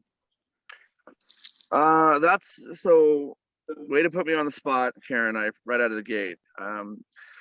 I think the frequency of the outreach we would like to do is, I think, really dependent on the specific step within the medical study that we're in. If we, for example, we are partnering with the HERE Center, the Health Environment Research Equity Center. I kind of butchered that, with Cal State Northridge. We are embarking on a really good partnership with them, and are looking to do a in the community survey in the first quarter of next year. Those results we would like to put out as soon as possible. Some of these items where we're doing statistical analysis on data already achieved would allow us to be able to try to get some results out fairly rapidly, as opposed to if we're going to start pulmonary testing and it's going to be a 6-month window. Those kinds of results obviously would take much longer. That's really going to be at the discretion of the medical team. As our commitment is, as soon as we can get information out to you, the council, and to the broader community, we are committed to do so. And our timeline to get started is, the truth is we're already started. We're doing as much of the kind of the freebie work as we can right now. We would like to be advertising this health study, this upcoming health study, on Nextdoor, on Facebook, on social media immediately. So these funds can go to a whole myriad of actions that we want to do concurrently. So we'll get going here pretty much right away. Thank you. Let's see, Raheem, you have the floor. Yeah, I have a question regarding the funding for this study. As you just mentioned that you are up against $25 million health study which somebody else is doing, for example. So your health study, what is the source of funding? There's no comparison with collecting $3,500 from 4 or 5 NCs. So what are the other sources, and what interest do those people have in providing the funding for this study? Excellent questions. I'll take the low-hanging fruit question first, which is what would be the motivation for the groups? For the NCs, it's quite simple. Your stakeholders were and are sick from a facility that blew out at the worst gas and polytoxin disaster the country has ever seen. So the motivation for the NCs is quite simple. There are a number of large organizations, foundations, charities throughout California that specify grants regarding health, health items. The CSUN HERE Center is, we're working with them on an NIH grant, but that's a 12 or 18-month endeavor. And then ultimately, the county has touted for years, and I've been working on this issue for years, that they needed $25 million to do this big health study, and woe is me, they don't have it. But the fact of the matter is that isn't entirely true. There's plenty of work that could have been done immediately. There's plenty of data. CBC data is gathered every single day by 3 major labs nationally and could have been used from day one. That is something we are trying to go get. We're working with through our partnerships, working with LabCorp. We are trying to get data through Quest, one of the largest, medical data collectors in the country. And these items don't take a lot of funding, but can absolutely open the door to several possible next steps, next studies, study steps, next testing. For example, I'll just give you real quickly. Dr. Nordello's initial CBC probe after being analyzed by USC and by, I believe, a gentleman at Berkeley, showed chronic benzene exposure. That was a study that took very little money, just needed the right connections, and yet already yielded results that can help point us in a specific but very tangible direction. So I hope that answers your question. Sure. Thank you. Thank you, Raheem. From the public, I have Mr. or Mrs. Hales. Please unmute yourself. You've got the floor. Thank you. Appreciate that. Having finished a legal fight myself over the past year and a half, before jumping into the swimming pool, you need to figure out, is this the deep end? Is this the shallow end? How much do I have to go? With the legal effort that you're going to deal, well, compliments to you, and the whole community will be very thankful for this process. But just out of curiosity, lawyers and lawyer firms require retainers. So right now, out of curiosity, what kind of retainer are you looking at? Because you can't tell how deep it is until you get in the pool. But right now, there must be some kind of a retainer that you need to deposit. Thank you. So I apologize. In terms of what legal action you think we're taking at this step, whether that legal action you're referring to is like trying to sue for data access, you know, we've been quite involved with the plaintiff attorneys through the civil lawsuit. Not that means that's going to garner data per se, but that case is about to settle, and there is several million pages of public documents now. We also hope to leverage our relationships with the various firms to try to get access to some of this crucial data we need. In terms of what legal actions we may take, that's unknown at this time. I would just expect the retainer to be very large, and ultimately a bridge we'll have to cross. I mean, we understand the mountain we're staring at is Everest in nature, but its size doesn't mean the climb doesn't need to happen. And we are climbing. It may be slow, but we are climbing, and this is, you know, coming to the NCs and getting little chunks of money is only the beginning. And you know, in the fundraising world, money follows money, and momentum follows momentum. So, you know, getting the community involved is huge. This community, the apathy of the community has been large. I mean, it's been 6 years. I mean, we've had a global pandemic in the meantime. We have to get people engaged, that this is really still a very important topic, and that we are now entering a very crucial window where we might see a significant number of negative health effects. I mean, the cancer window is 7 years. We are approaching that, and chronic benzene exposure leads to a number of very significant cancers. And so we are, you know, we're pushing as hard as we can. I guess that's all I can say. Okay, thank you, Andrew. Any other questions? So I do have one question, Andrew, because this is I believe this is just a new organization, nonprofit, right, that you've registered. So in terms of standard protocols for the expenditures of these funds, have you guys already established that in terms of specifically, like, what's that going to look like as far as submissions, who's going to sign off on it, who are going to be the signers on these accounts? Have you guys set up those kind of specifics? Yeah, so I apologize. I don't think that our MPG packet had our IRS determination letter. If it didn't, I will forward that tomorrow. Yeah, we've already set up. I mean, we're already IRS approved, California nonprofit approved. The bank's already set up. We're already dual signer. We are ready to rock and roll. Okay, thank you. Any other questions, anyone?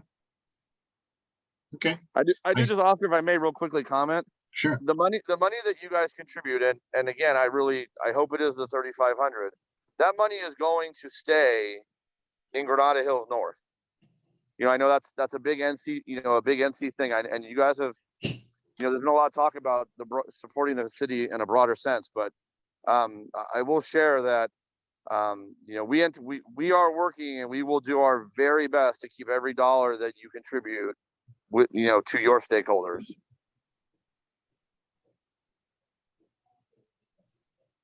Okay. No, thank you for that. Thank you for clarifying. So, all right. Any other questions? I don't see any hands raised. Okay, so let's move forward then with this item and take a position then. You need a roll call vote, Oscar? Yeah, I'll do that in because Brian had to recuse himself because he is part of that organization. Right. So I will take.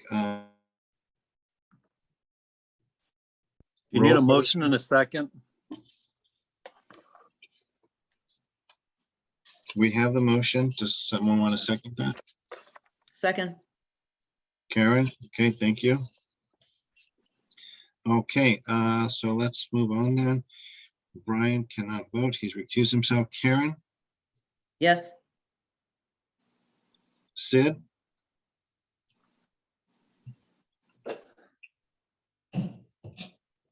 Sid, are you? Oh, yeah, he's here. He's unmute yourself, please. Okay, we'll come back to him. Raheem? Yes. Alfredo? Yes. Ralph cannot vote on this item. Okay. Danitza? Yes. Jason? Yes. Thomas? Yes. Thank you. Chris is absent. Alvin? Yes. Okay. Nathan? Yes. Okay. Graham? Yes. Robert? Yes. Okay. Sidlali is absent. Okay, and I see it. There you are, sir. What is your position on this item? I didn't hear you. Item E4. So we're taking a vote on it now.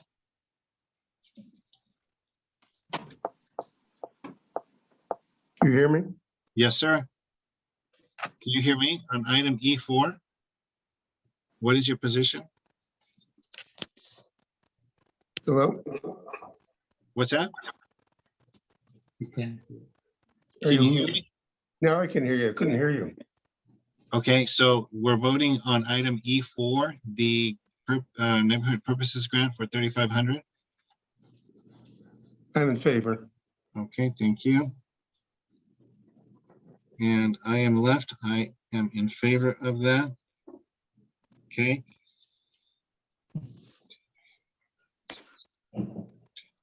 So we have 12 yeses,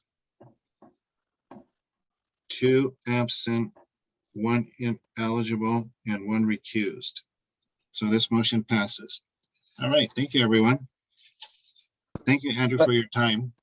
Thank you, everyone, very, very much. We look forward to a very long partnership with you. All the best.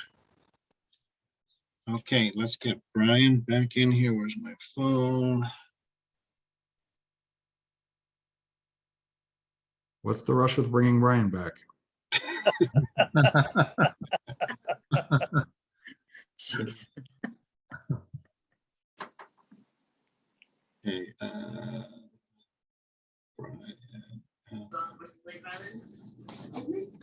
Yeah, they're in the resolutions. MSS one is. okay. All right, let's move on then while he joins us. Let's see. So we are now on item E5, discussion motion to appoint a regional grievance panelist to the Dunn department. So this was a request that came from Dunn. They are looking for each neighborhood council to appoint a representative for this group, and basically it will be a group of representatives from each of the NCs. So as when there's a grievance that's filed with Dunn, Dunn will select, it won't, Gibson, correct me if I'm wrong, but it will not be all 99 NCs, but they will select members of that group to sit on a kind of like panel, if you will, to listen to the grievance and kind of hear the, both sides and take a position on that. So Yes. Gibson, So, is that correct? so as you know, yeah, so what we're trying to encourage is make sure that all neighborhood councils will have one person from their board who can serve in a regional grievance panel. They won't serve consecutively, but we want to make sure that we give the opportunity to all neighborhood council board members, because in the current state, we only have a few board members who end up serving on several grievance panels. So we want to make sure that we incorporate the process to all neighborhood council board members. So we are taking the initiative to make sure we identify all 99 individuals who can participate in different grievance panels as more grievances are filed against neighborhood councils. And we want to make sure that the process is kept within the neighborhood council process. So we are asking our folks to sign up, participate in this process. I think it goes a long way. Does anyone have any questions? So basically we're looking for someone who would want to fill that role for our NC. Yeah, and then they'll be able, whenever there's a grievance in this region, within the region of the BIS board, they'll get an email from Lorenzo and just they'll start the process. And when you Any say questions? grievances, sorry. When No, you say Brandon, go ahead. grievances, what are we talking about? With what, to what extent are we talking about? Grievances of criminal, or what are we talking about? What kind of grievances are we? So as you know, within the neighborhood council process, we do have the grievance process where a grievance can be filed against a board in regards to maybe the board's not following its own bylaws. It's in that capacity, I think we want to make sure that if it's an issue that it's just first and foremost, we don't have the enforcement to make anything criminal. We are not, that's not what we do. We just wanted to making sure that the neighborhood council is following a bylaw, a standing rule of its board, right? Making sure that it's also not violating a section of the city Los Angeles Administrative Code or a section of the plan for neighborhood councils. This is just in regards to the neighborhood council, and it's not to an individual. It is geared towards the whole board. When the board does take action incorrectly, and so that's why the grievance process works, is designed in its current, the way it's currently designed. Thank you, Alfredo. Brian, you have your hand up? Yes, I would like to put my name in the hat. This is something we do in the budget advocates as well. We have grievance panels of the same kind. So I would like to volunteer to be one of the individuals that would like to do it. All right, thank you, sir. Let's see, Karen, you have your hand up? Yes, I had a question, Gibson, regarding the, there's one or two neighborhood councils, I can't remember which ones, were their powers were taken away and Dunn is running their neighborhood council. Was that a result of a grievance hearing? No, we don't, the grievance process isn't designed to strip a board of its ability to function. That's usually because the board may not have quorum, is unable to sort of fulfill its the required sort of policies in terms of administrative tasks in that capacity, but not from the grievance. Okay, thank you. Thank you, Karen. Okay, Brian, you've thrown in your name. Thank you. Anyone else who has an interest in? Okay, I don't see anyone else. So let's take a position on this then. So Brian, thank you so much for stepping up to do that. So any opposed to Brian being appointed to this position, state your name. Okay, I hear none. Any abstentions? I hear none. Well, Brian, congratulations. You are our new representative. Thank you so much. Appreciate that. Congratulations, Brian. Thank you. We'll try to do a good job. Congratulations. All righty. Let's see, time check, 8:30. Moving on then to item E6, discussion motion to appoint a faith-based representative. So this we put on here because again with Ralph, he cannot take position because he does not have. Wait, hold on. He hasn't completed his conduct or code of conduct. So let me now take it. Brian, you've got your hand up.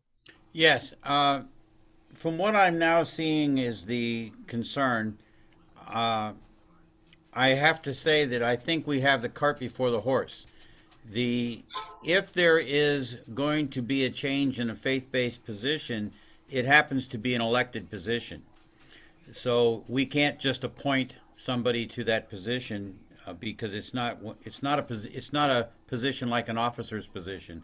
It is a actual elected position. Now, granted, we didn't have elections, but we were put back on the board based on the fact that we couldn't have an election because we didn't qualify. But it's the same thing as an election.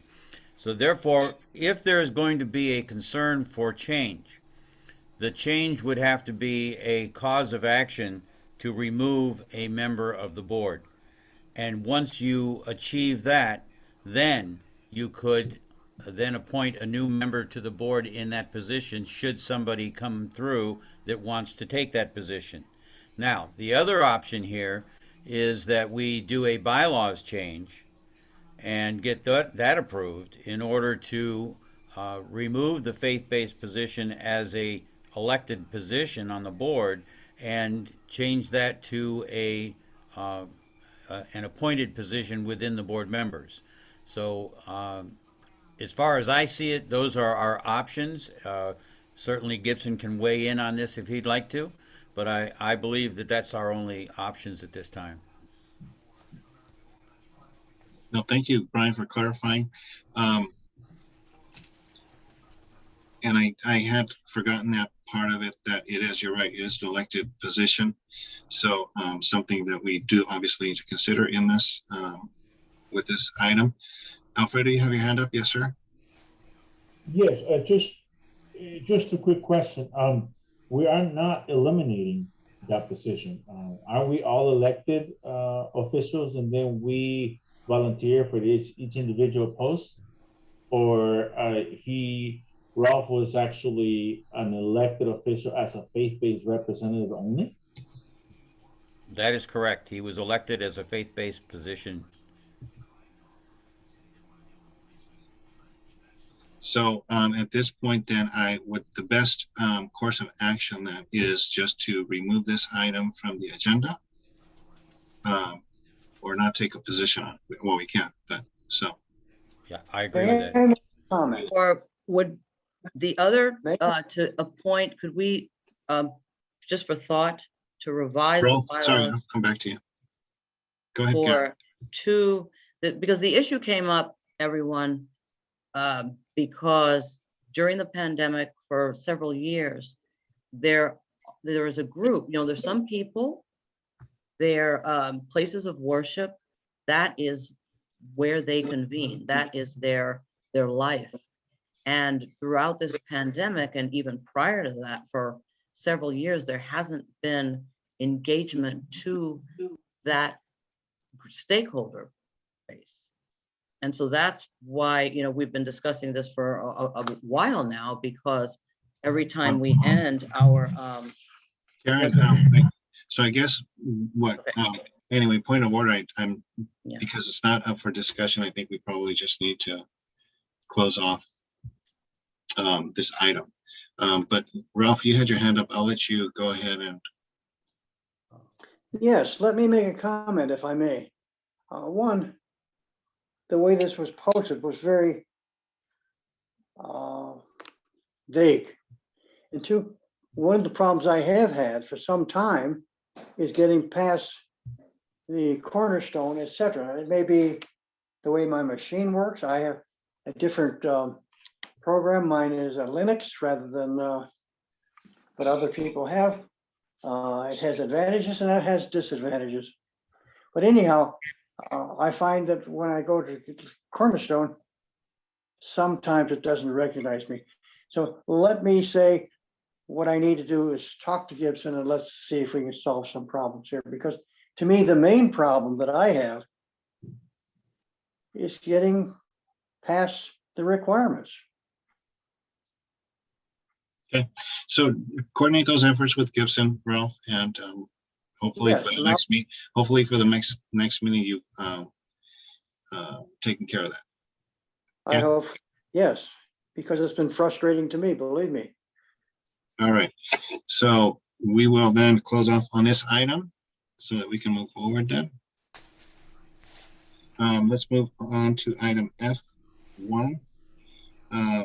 Motion to approve October and November 2021 MERs. Brian, did you have a chance to send those out? Because I don't. I sent them out to everyone. I sent the October back in November, and I sent October and November, but I have to admit, I couldn't get the November until today, so I did not send them until today. But if you want, I mean, I can convince NC funding to allow us to go another month, but it's up to the board. I'm trying to see if I have the file, the October one in my folders, and I don't see it. Okay, well, if we don't have. Did anybody else get it? Yes, I did. Yes. Let's see. Who did not get it? I couldn't find it in my email. I was looking at it earlier, or looking for it, I should say. It came about after about 4 or 4:30 or so.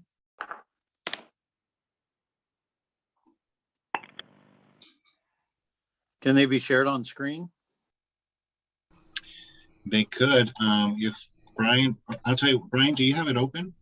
I'm going to look right now. Because what I'll do is I will give you. If you give me screen share. Yep, I'm going to make you co-host, and you should be able to share the screen. So you should be able now to share the screen once you open the document, so we can take a look at it. Yeah, I'm trying to see where it is. This is November and this is October. Okay, I have it. If I can get back to you. Okay.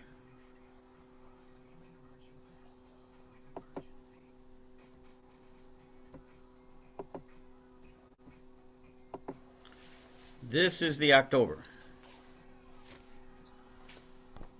Okay, now I know we can make this bigger. Let's see. There you go. Thank you. Okay, there was only a little bit of activity, but what is showing up here is we have the normal Mission Hills storage fee of $200 a month, and we have the renewal of the domain for $18.99. That's an annual expense for the website. The National Pen, the 3 items from National Pen, those are the tchotchkes we bought for outreach, for giving items to the community. I don't have, let's see if I have the invoices attached to this. Hold on just one second.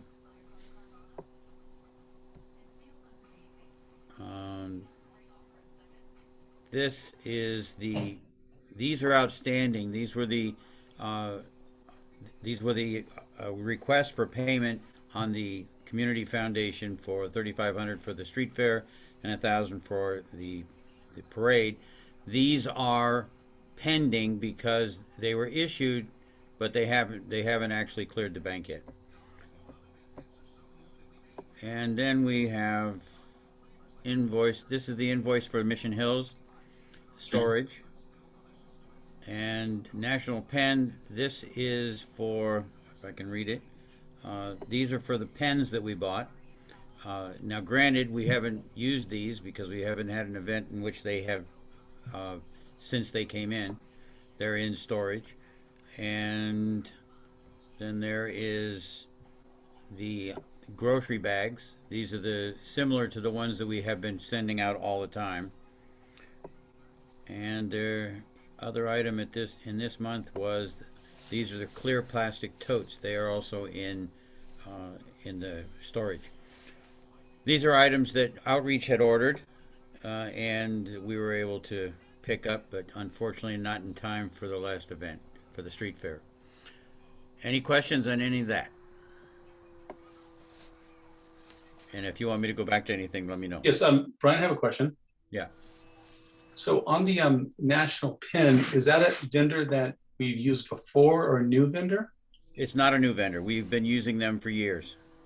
Okay, thank you for clarifying. So my question is, there's obviously 3 invoices, within pretty close parameters. The 14th, it's like the 26th and the 28th. And the shipping and handling, is around $30 each. Is there a reason why we didn't try to just kind of wait and kind of consolidate to save on shipping and handling? No, they were all ordered at exactly the same time. And we don't have knowledge on when they're going to be available and when they're going to be shipped. That's all under National Pen. Now, in the past, they did consolidate the issues. I was unaware that they were not going to. I wasn't aware of how they were going to do this until they started shipping them. So unfortunately, I have to admit that this is a large national organization. Their operations are out of, I believe it's Jamaica. They're a Texas operation, and unfortunately, I had very little control over when and how they were going to be shipped. Understood. Thanks for clarifying. Will you be able to go back to them to say, $90, we don't think it's quite fair, that we'd like some sort of concession on that to work with us? I doubt that they will do that, but I'd be more than happy to communicate with them. There are 2 more shipments that came in subsequent to this. I believe they're in November, and to the extent that we are getting a better price because they are discounting them from time to time, we get a little bit better price. That may compensate a little bit, but in the future, what I absolutely would recommend is that we make sure that we make this a condition of the purchase that they get consolidated. I wouldn't have done that this time anyway because I was trying to get them before the street fair. I would have taken anything before the street fair, but unfortunately, we were unable to get anything except pens. Understood. Yeah. Okay. Thanks for clarifying. Yeah, maybe just work with them. That'd be great because the price that we're getting the discount in, if we're just kind of eating it in shipping costs, obviously it's a moot point. So, but thanks, Brian. Appreciate it. Yeah, there's a party that's local in Los Angeles that I would like to have gone to, but we didn't have the time. This came up quickly. We needed to try and get it done quickly, and in the era of COVID, a lot of this communication was very difficult. So I agree that we can do a better job in the future, but unfortunately we were strapped for time, and time took its toll. And maybe it could be due to supply chain, due to COVID, that they were forced to ship at 3 different times, maybe. It's hard, we're speculating. I can't tell you whether that's true or not. It could be true. We subsequently found out in the last few months that yes, there is a huge supply chain problem, but I'm not sure that that's the case here. Okay. Any other questions? I think we should move forward then for the sake of time. What time is it? Right. As you can see, we still have, as of October, we still had $35,000 that was still available to spend. All right, so we take a vote on this. Give me 1 second.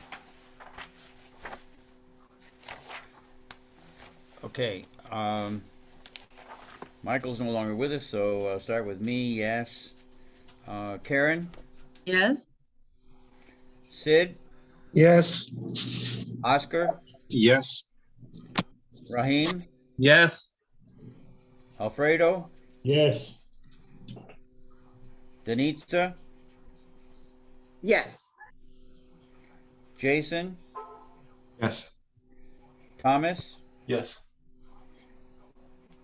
Alvin? Yes. Nathan, Yes. Graham, Yes. Robert. Still here, right? Robert Moore. Robert Moore? Sorry, yes, I didn't realize I was still muted. Thank you. All right, it passes with 1, 2, 3, 4, 5, 6, 7, 8, 9, 10, 11, 12, 13 votes. And 2 ineligible. All right, so then, if I can figure out how to go back Is it, to and sorry, Brian, just to clarify, is it 2 ineligible or 2 absent and 1 ineligible? Ralph is ineligible. Holly is ineligible. Oh, I'm sorry. There's also 1 absent. Chris is absent. And Sitlali. Well, Sitlali is absent. You're right. So it's 2 absent, 1 ineligible, and 13. Okay. Yeah, I just want to thank you. Thank you for correcting that. Okay, let's see if I can find the other one quickly. Quickly is not in my vocabulary, I think.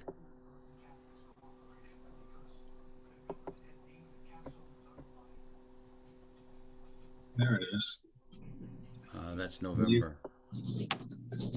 That's the one you want. That's the one you want. This is the one, yeah. Okay. So this one, this is November. As you can see, we had 2 more National Pen. And we had Mission Hills for the month as well. Now I am delinquent. I have to admit, I am delinquent in paying Aaron DeVandry. That will happen here in the next day. This is the National Pen. This is for the 25 sheet sticky notes, similar to the yellow pads that you buy, but it only has 25 sheets each.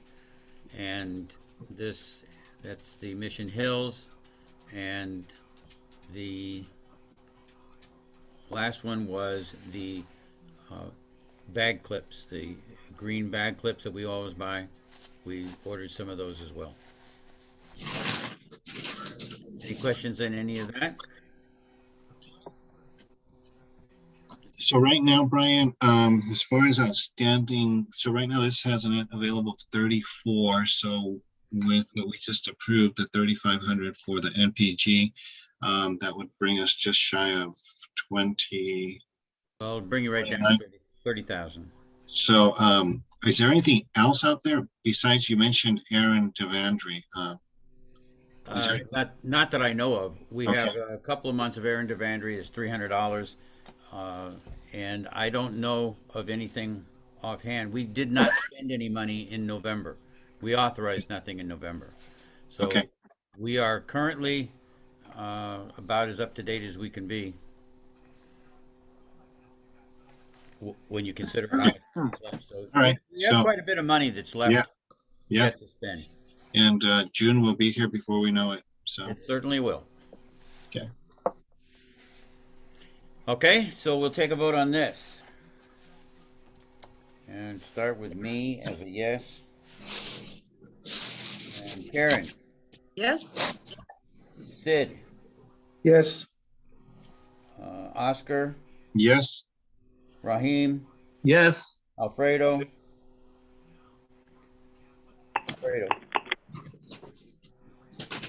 I'll come back to Alfredo. Benitza.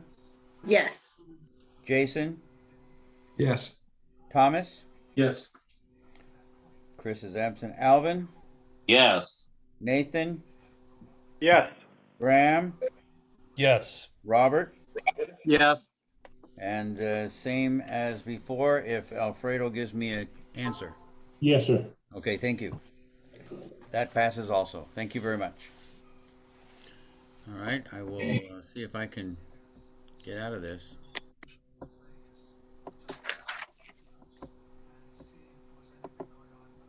And I'm not sure where it is. There it is. Okay. So now we have the CAG report.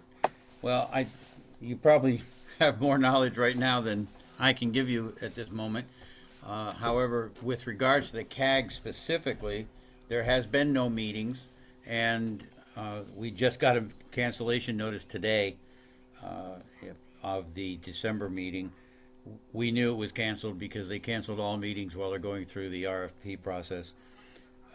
We don't anticipate any more meetings. Some of us don't anticipate any more meetings, but we're hoping that we still will have some voice and some ability to weigh in. We do know that there are some things that we're still worried about that we are not getting, such as some communication from Simon on some issues, which we had been promised. And other than that, it's a matter of just trying to stay informed enough and alert the public when there is something to tell them. I don't have much more I can say on it at this moment, but if you have any questions, feel free to fire away. Doesn't look like it. I don't see any. So I also have a short report for budget advocates because I was unable to attend last night's meeting, but I have not been informed of anything that happened that was important. And the budget advocates are continuing with where they have been. We're continuing with our meetings. We're continuing with putting together reports. We are coming up with recommendations. I have to put in recommendations for animal services and Dunn and city clerk, but I have promised that in 2 weeks. So hopefully by the end of December, we will have all our reports in, and we'll have more to share with you in terms of what we're doing and how we're doing it. I do have the ability to take any comments that you might have with regards to any departments and pass them along. I am working on animal services along with the ones I mentioned. I have some concerns for animal services personally.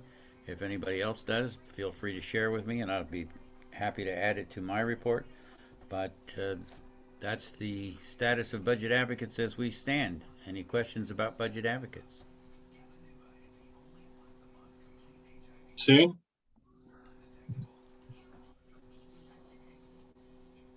Sid, unmute yourself. You've got the floor. Okay, sorry. No, No worries. You're good. Yeah. Do the advocates have any idea about how the financial well-being of the city is? Is there a deficit, a surplus? What are we talking about? Well, there is no surplus, but the monies that came from the federal government have allowed them to weather their storm. We still are not in great shape. Don't want to say that. There is still a hold on any increases. The report that the mayor put out to all the departments required that they stay flat, that no increases in budget. So this coming year, which is what we're working on trying to develop responses to, is going to be about the same as last year. We are still anticipating a second payment from the federal government monies. If they get that, then there probably will not be any additional deficits other than what we know about, which is the increased salaries from last year with the pension funds. And as everybody probably knows, I hope, the markets have been rather good to the country, and so the pension funds are earning more money than was anticipated. So while there's still a fear and still a deficit with regards to funding them, the fact is that they're doing better than they were. However short that may live or however long it may go, I don't know. Nobody knows. But we are watching it, and we're trying to respond to it as quickly as we can when we see change. But I don't see any change in the position of the city financially through the next year.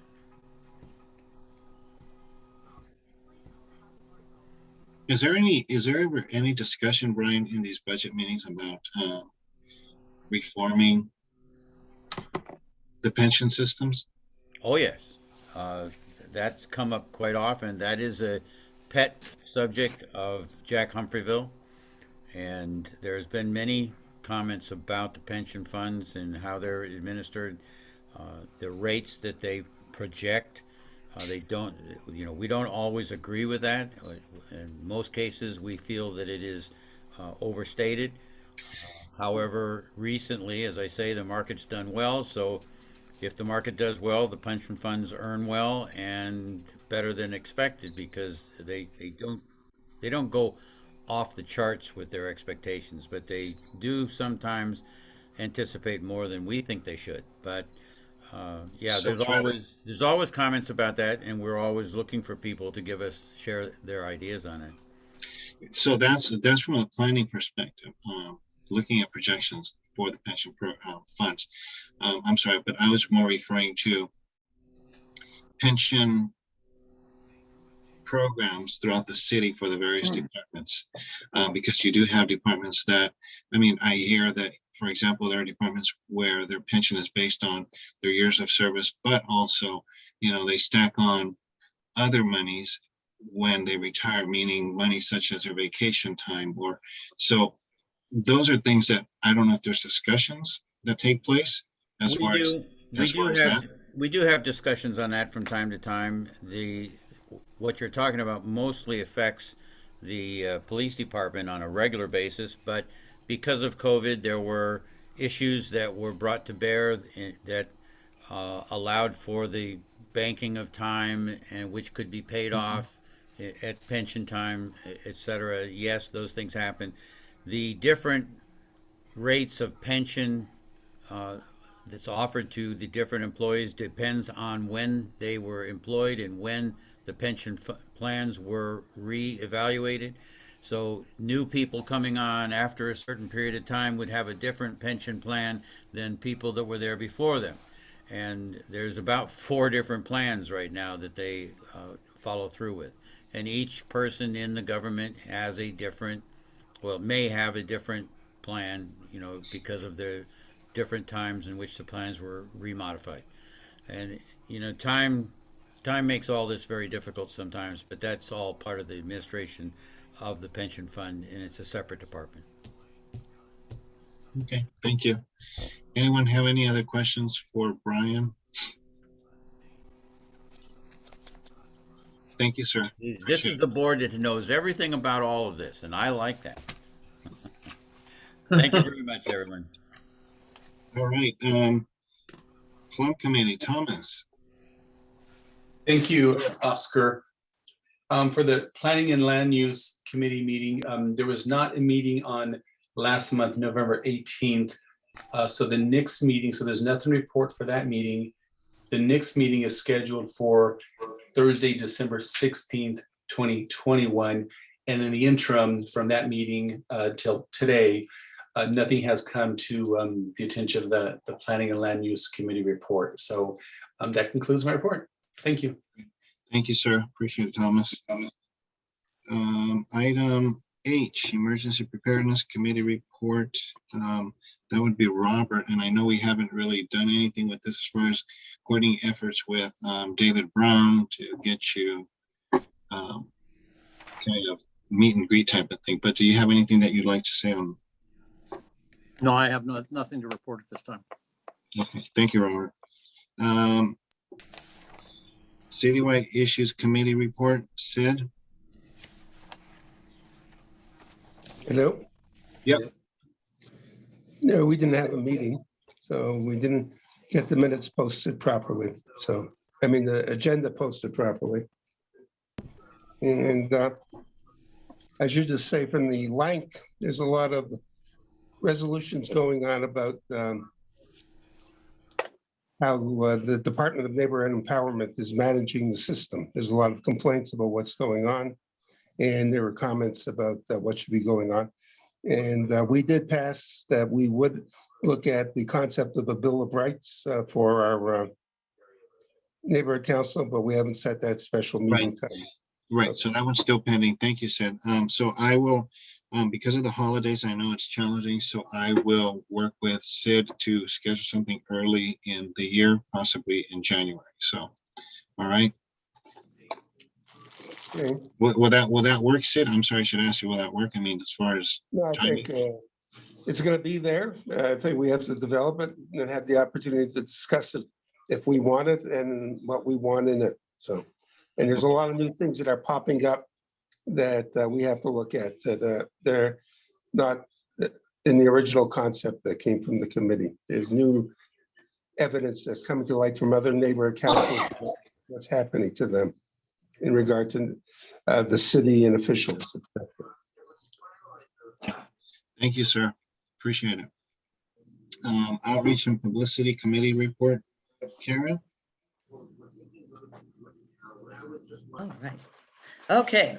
First, before we get, I want to introduce you to the star of the parade. We had 10,000 people at the parade, and Jason Lester's jacket was the hit of the crowd. Jason, turn around. I love it. He showed up in this jacket, and I got to tell you. I thought it was Evel Knievel.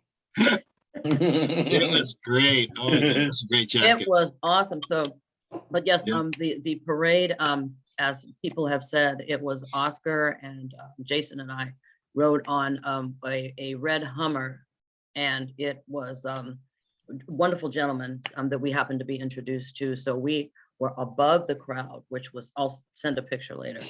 And so we had a great time. But I just wanted to take some time to just at the end of the year to recognize we had great participation from our committee. I mean, Jason and Alvin attended both shred events, the street fair, the orientation early in the year for the board members. We also had this, Brian has done every pop-up every time for every event. Brian has been there to set it up and tear it down. We had the special outreach for the Plum Project, which was Brian again setting up the pop-up at CVS. It was Denitza and Nathan and his son Preston, Oscar, and myself out there getting the Plum outreach done. And then also just excellent attendance and participation by Jason and Alvin for just everything. And so thank you for everyone who participated, everyone who showed up at the street fair. It was wonderful to see everyone in person. We had a great day. And then on the next item on the our item is on the regarding our the board participation in community events. So we had great participation at the street fair. And what we discussed at the outreach meeting is that we will, if we schedule an event, such as this, we fund the street fair, the parade, anything like that. But if we have an event where we need staffing throughout the day and we don't have adequate staffing, we will pull out of the event. It won't change the funding that we provided, but we've had some deficiencies in full day coverage, and it just, you know, everyone's volunteering, everyone's busy. And so we will do that moving in the future. And then number 3, we have discussion and motion to approve $1,300 for the December 18, 2021 shred event that has been booked at St. Euphrasia parking lot and from 9 to 12 p.m. And this will be our last shred event for the year. And so we definitely appreciate everyone coming out. And, you know, if not, that's okay. You know, we can always do it another time. But we do have to have the form approved. Brian has to submit the BIC, so we need to get this approved. And even if we don't do it this month, it'll be prepared for the next event. Well, I mean, Karen, you made before, sorry, you made a comment. You said if it doesn't happen this month,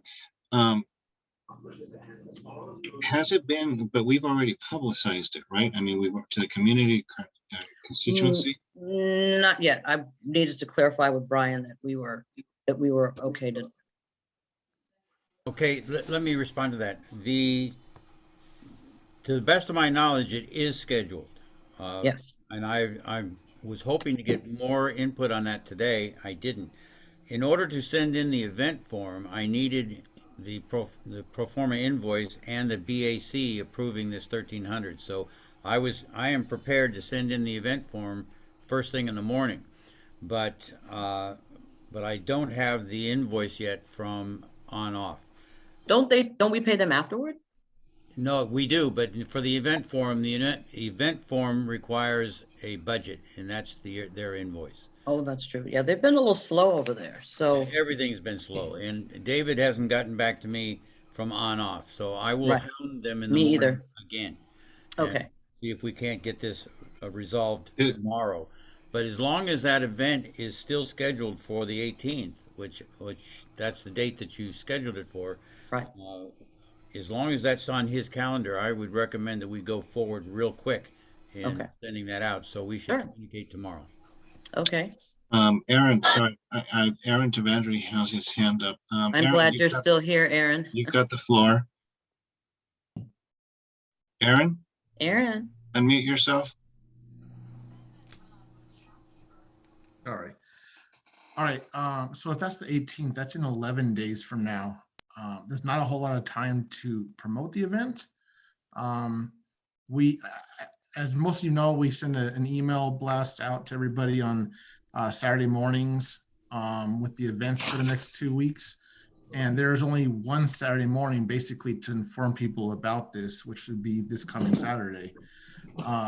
So if there's a rush to it, it might be better to move it off for a couple of weeks or another month or so, if possible. But that's just my professional opinion on that.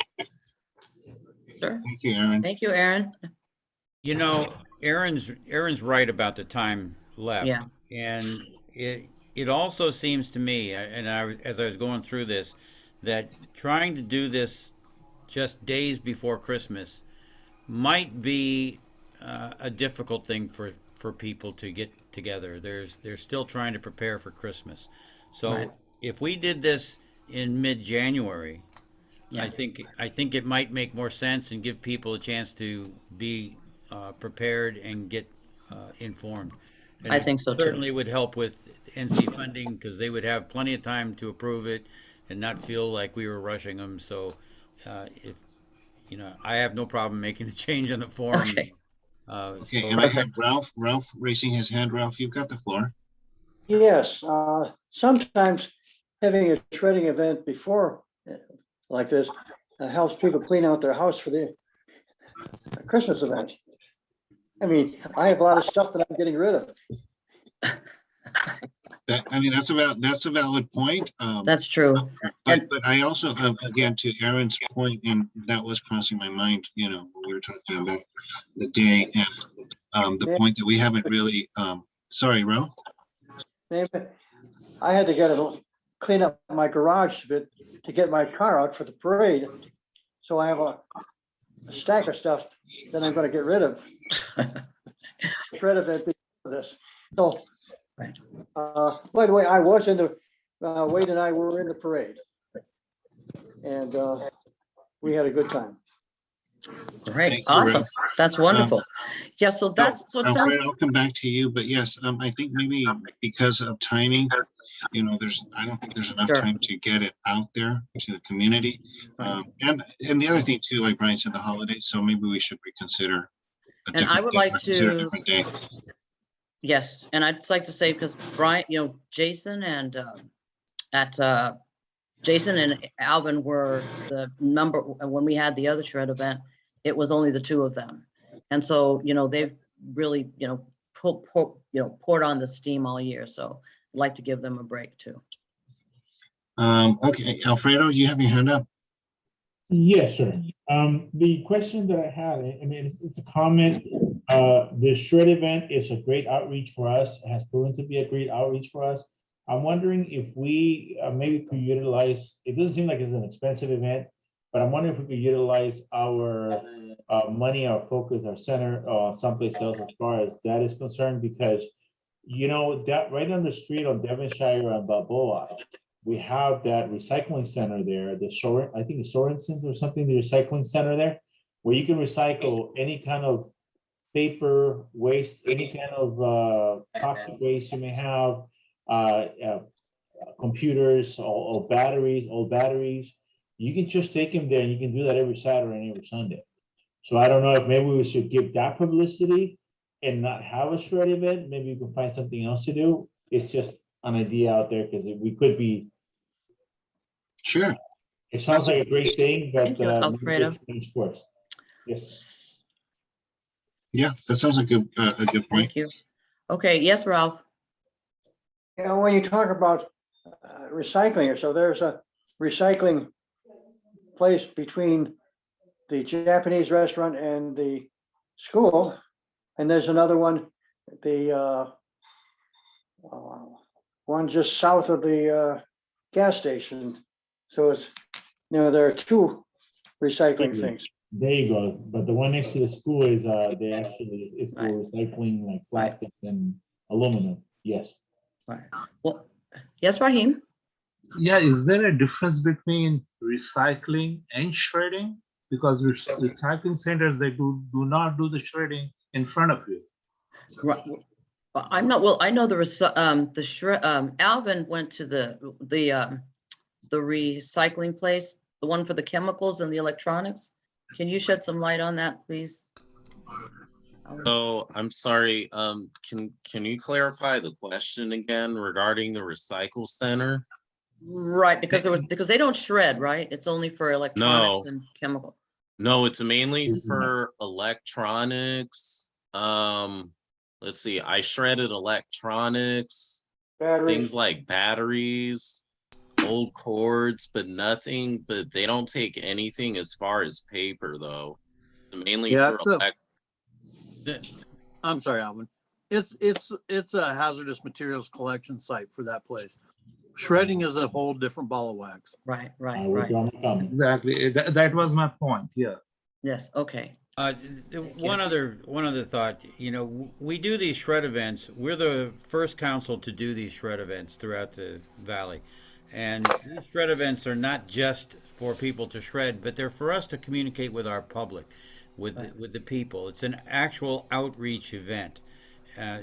I don't think that the money is poorly spent when you consider that is the main function of an NC, is to outreach to its community, to talk to its community, to get feedback from them, and to give them something for that communication. And I think that this is a perfect event to maintain. We have a lot of people that look for it. The last shred event, we had people coming from outside the valley to this event. So I think this is a well-spent amount of money, even though it is more expensive today than it used to be. But I do believe that it's a worthwhile event. Right.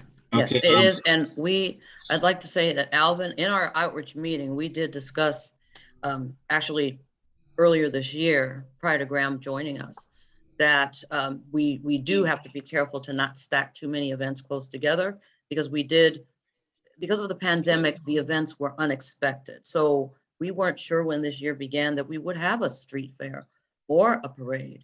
But as the year rolled on, they decided to do it. So we just will give a little bit more space between these events to not labor down, because it does involve, getting up and getting out there. We just don't want, the same people to be the only ones doing it. So.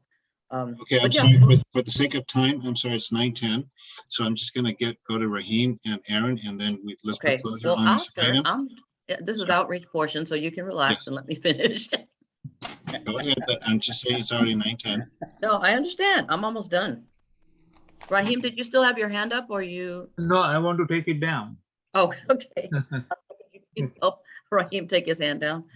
So then the last one is wildfire. Just quickly, we are working on securing some state funds for our area, where we are hope to get a grant for the geographical area, working with some other NCs on that.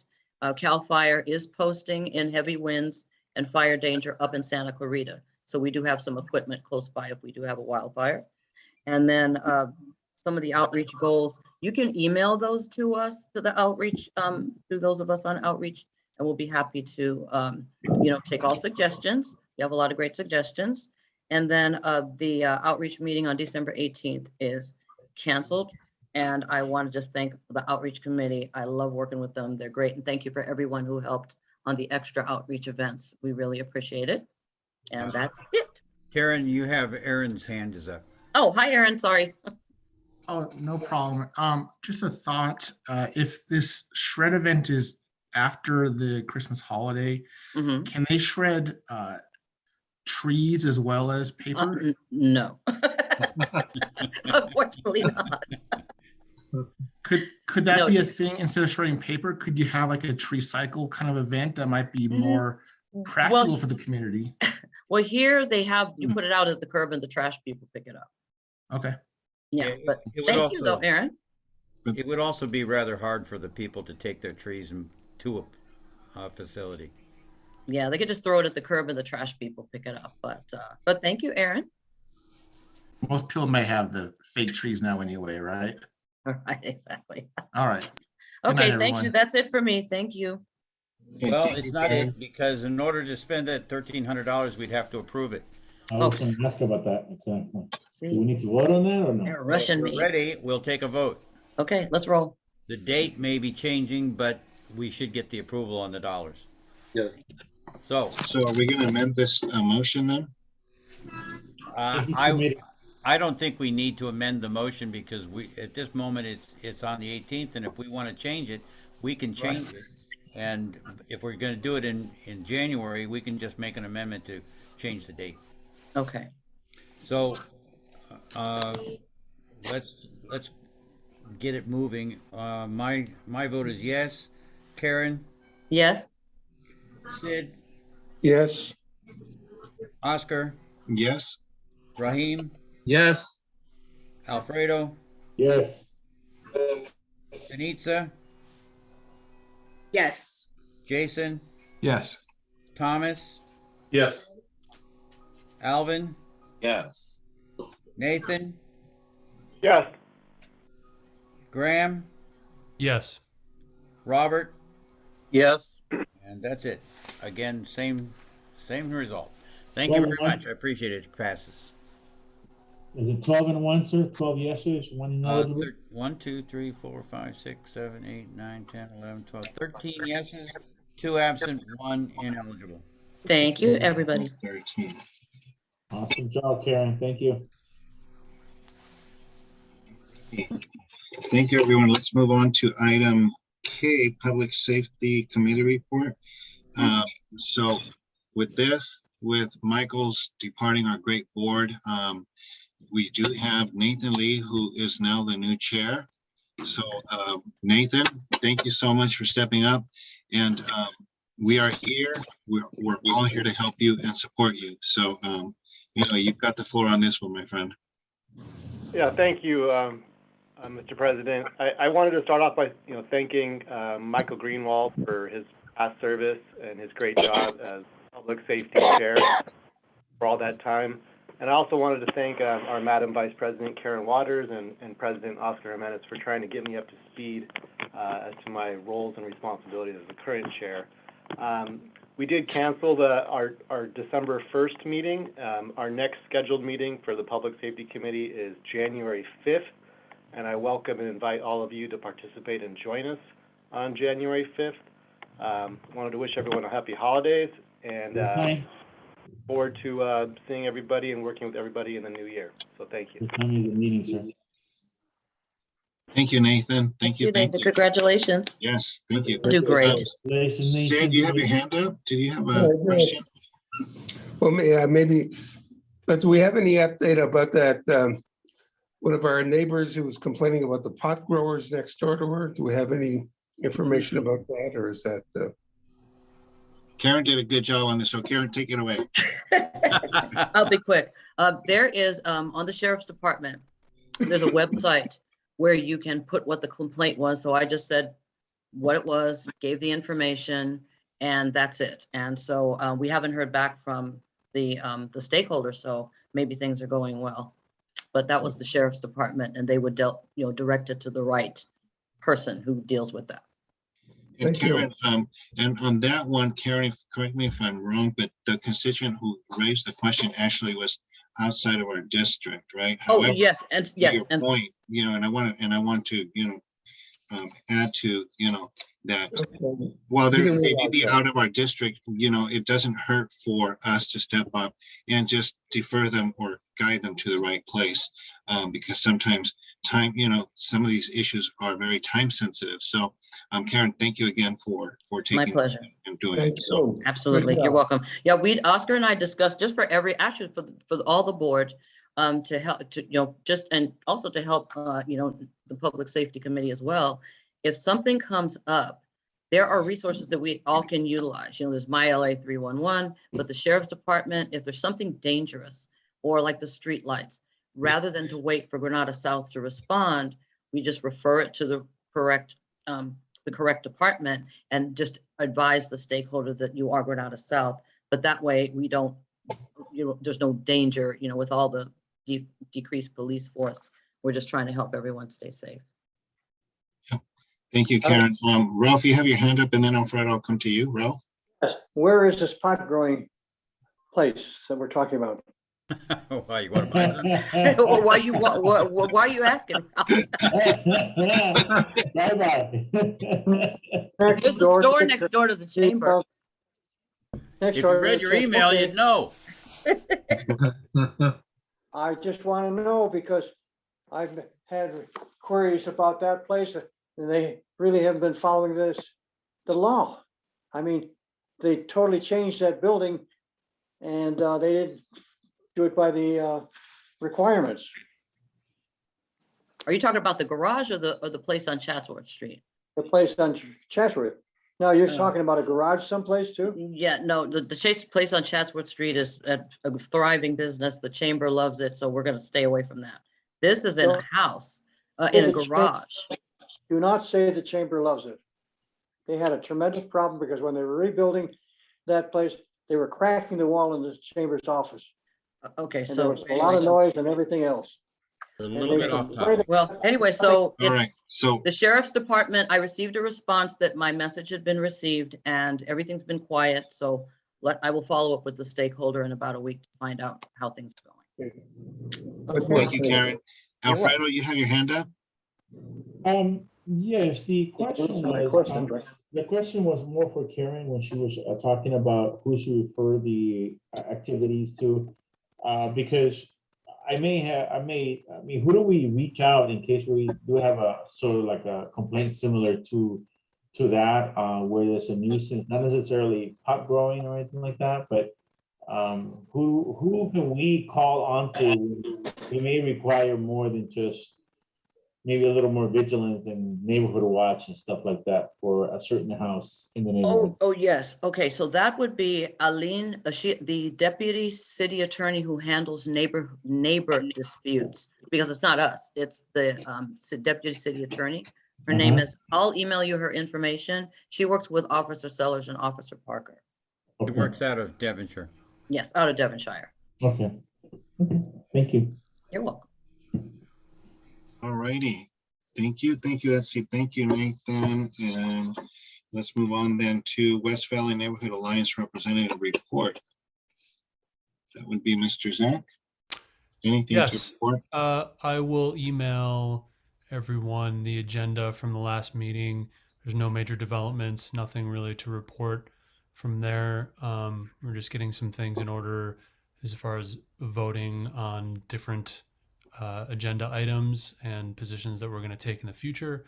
And I will put any notes within the agenda just to keep it short, but you guys can review that on your own if you would like, but that's about it for now. Great, thank you. Is there anything on those agendas that the neighborhood council such as ours can take action on? I mean, or you would share that with us, of course.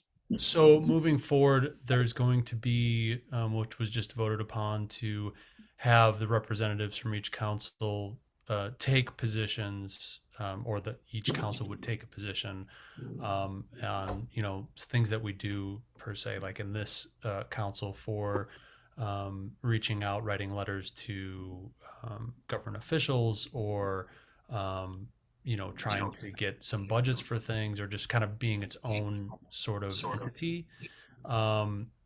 And I would say, most often moving forward, it would be something where I would take that and bring it, send it to you ahead of time to add to the agenda, where we would discuss and have a motion to, approve or not approve from our position if it was before that meeting.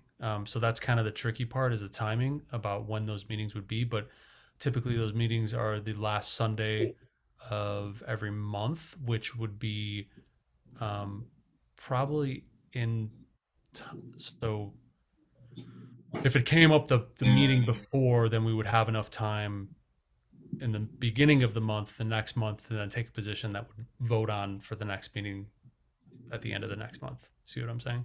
Yeah, it's all timing. Yeah, it'll be, if yours is in the last Sunday of the month and our board meeting is the first Tuesday, it would ultimately end up having to follow the following month. Right. Yeah. So hopefully that works out that way. They're kind of figuring it out still. But that's that. Okay. Thank you, sir. Appreciate it, Graham. Thank you. Thank you. Small business representative report, Mr. Allen. Well, there still isn't much. I have talked to a couple of small businesses, but there's not much interest in making any comments or suggestions or concerns that I've seen, because we have so many businesses in North that it's hard to get around to them all in more than an hour. Anyway, no, I don't have much on that. Thank you. All right, thank you. Faith-based representative Yes. report, Mr. Cry. Yes, with the recent changes, many churches are planning on reopening. Like the church I belong to, we're going through all sorts of things with the larger church group to make sure that the safety is there and everything else before we can open. It's not just a matter of opening the churches. You have to make sure that you satisfy all the requirements. And we're going through that whole process right now, and I imagine every other church is too. So that's something that's going on right now. Okay, well, thank you. No, and it's good that they are. I mean, obviously, right? I'm actually looking forward to, I want to get back to church, but with time. Well, join ours. What's that? I said, well, join ours. No Methodist. All right. Thank you, Ralph. And Lolly's not here, so then we will move on to board member announcements then. So I'll just go around the screen. And let's see, where do I start? I'm going to start at the end. Alvin. No comment. Nothing? All right, sir. Thank you. Janitza? No comment. Thank you, Oscar. Just wishing everyone a happy and safe holiday. Thank you. Thank you. Thank you. Robert? Same as Denise said, I've really nothing to say, but happy holidays to everyone. Thank you, sir. As always, Mr. Jacket, Jason. I love that thing. I swear, man. I love that thing. It gets dusted off every holiday season. So thank you for the parade that gave me another reason to pull it out of the closet and don the jacket. And happy, safe holidays for everybody. Thank you, sir. Nathan. Nothing further. Happy holidays, everybody. Thank you. Thank you, Nathan. Ralph. Pardon? I've already made my comments. Okay, sir. Thank you. Raheem. Yeah, a great meeting. Enjoyed it, and wishing everyone a happy holidays and a very, very prosperous, healthy new year hopefully without COVID. Yes. Thank you, sir. Thank you. Thank you. Thomas, I think. Okay. Thank you, Oscar. Nothing additional to add. Merry Christmas. Happy Kwanzaa to everyone. Enjoy the holidays. Thank you, sir. Sid. Yeah, I just got back from Boston on the weekend to visit my new grandchild. So that was Congratulations. Congratulations, Sid. number 9. Congratulations. Oh my God. 9? Boy, girl? I only have 5. What gender? A girl. I have 7 girls and two boys. Okay. Wow. Congratulations. Yeah. Congratulations. Congratulations. And I survived the trip. Okay. All right. Thank you, sir. Graham. Yeah, I just want to say wishing everyone the best in health and happiness through the holidays. Happy New Year. It's been great serving this year, and looking forward to the next year on this board with all you wonderful people. And yeah, happy holidays. Looking forward to it. Thank you, sir. Thank you. Chris. Oh, he's not here. He's been gone. Alfredo. Yes, he's been gone, sir. Okay, I'm I getting just tired. wanted I'm getting tired, you can tell, right? Yes, exactly. It is time. Announcements as far as the Christmas tree recycling and all of that. The city of LA does have the ability to pick up your Christmas trees. They normally do it on trash day for you if you put it outside, but you got to call them and let them know it's considered a large item pickup. So they will pick it up for you if you need to do that. You can do that anytime because they will pick up large items anytime that you have a trash day. Merry Christmas, everybody. Thank you. I really appreciate it. Point of order that I wanted to mention from earlier, and I know I kind of missed it. I pulled up the bylaws. And thank you, Ralph, for bringing up some much needed information. As far as removing the faith-based director, yes, it would require a 2/3 vote by the board to be able to do so, to remove him. And the reasons to remove him, if he is not reporting at least once a quarter, that's one of the reasons that is listed on our bylaws. So I think as far as removing him, I think he's been doing a great job on letting us know. However, if we do need to remove that individual person, it has to be a 2/3 vote by the board for the bylaws. Thank you, sir. Mhm. Thank you. Thank you. Merry Christmas, everyone. You too. Brian. I got a couple of emails from, not emails, sorry, text messages. And they came from Andrew and Craig.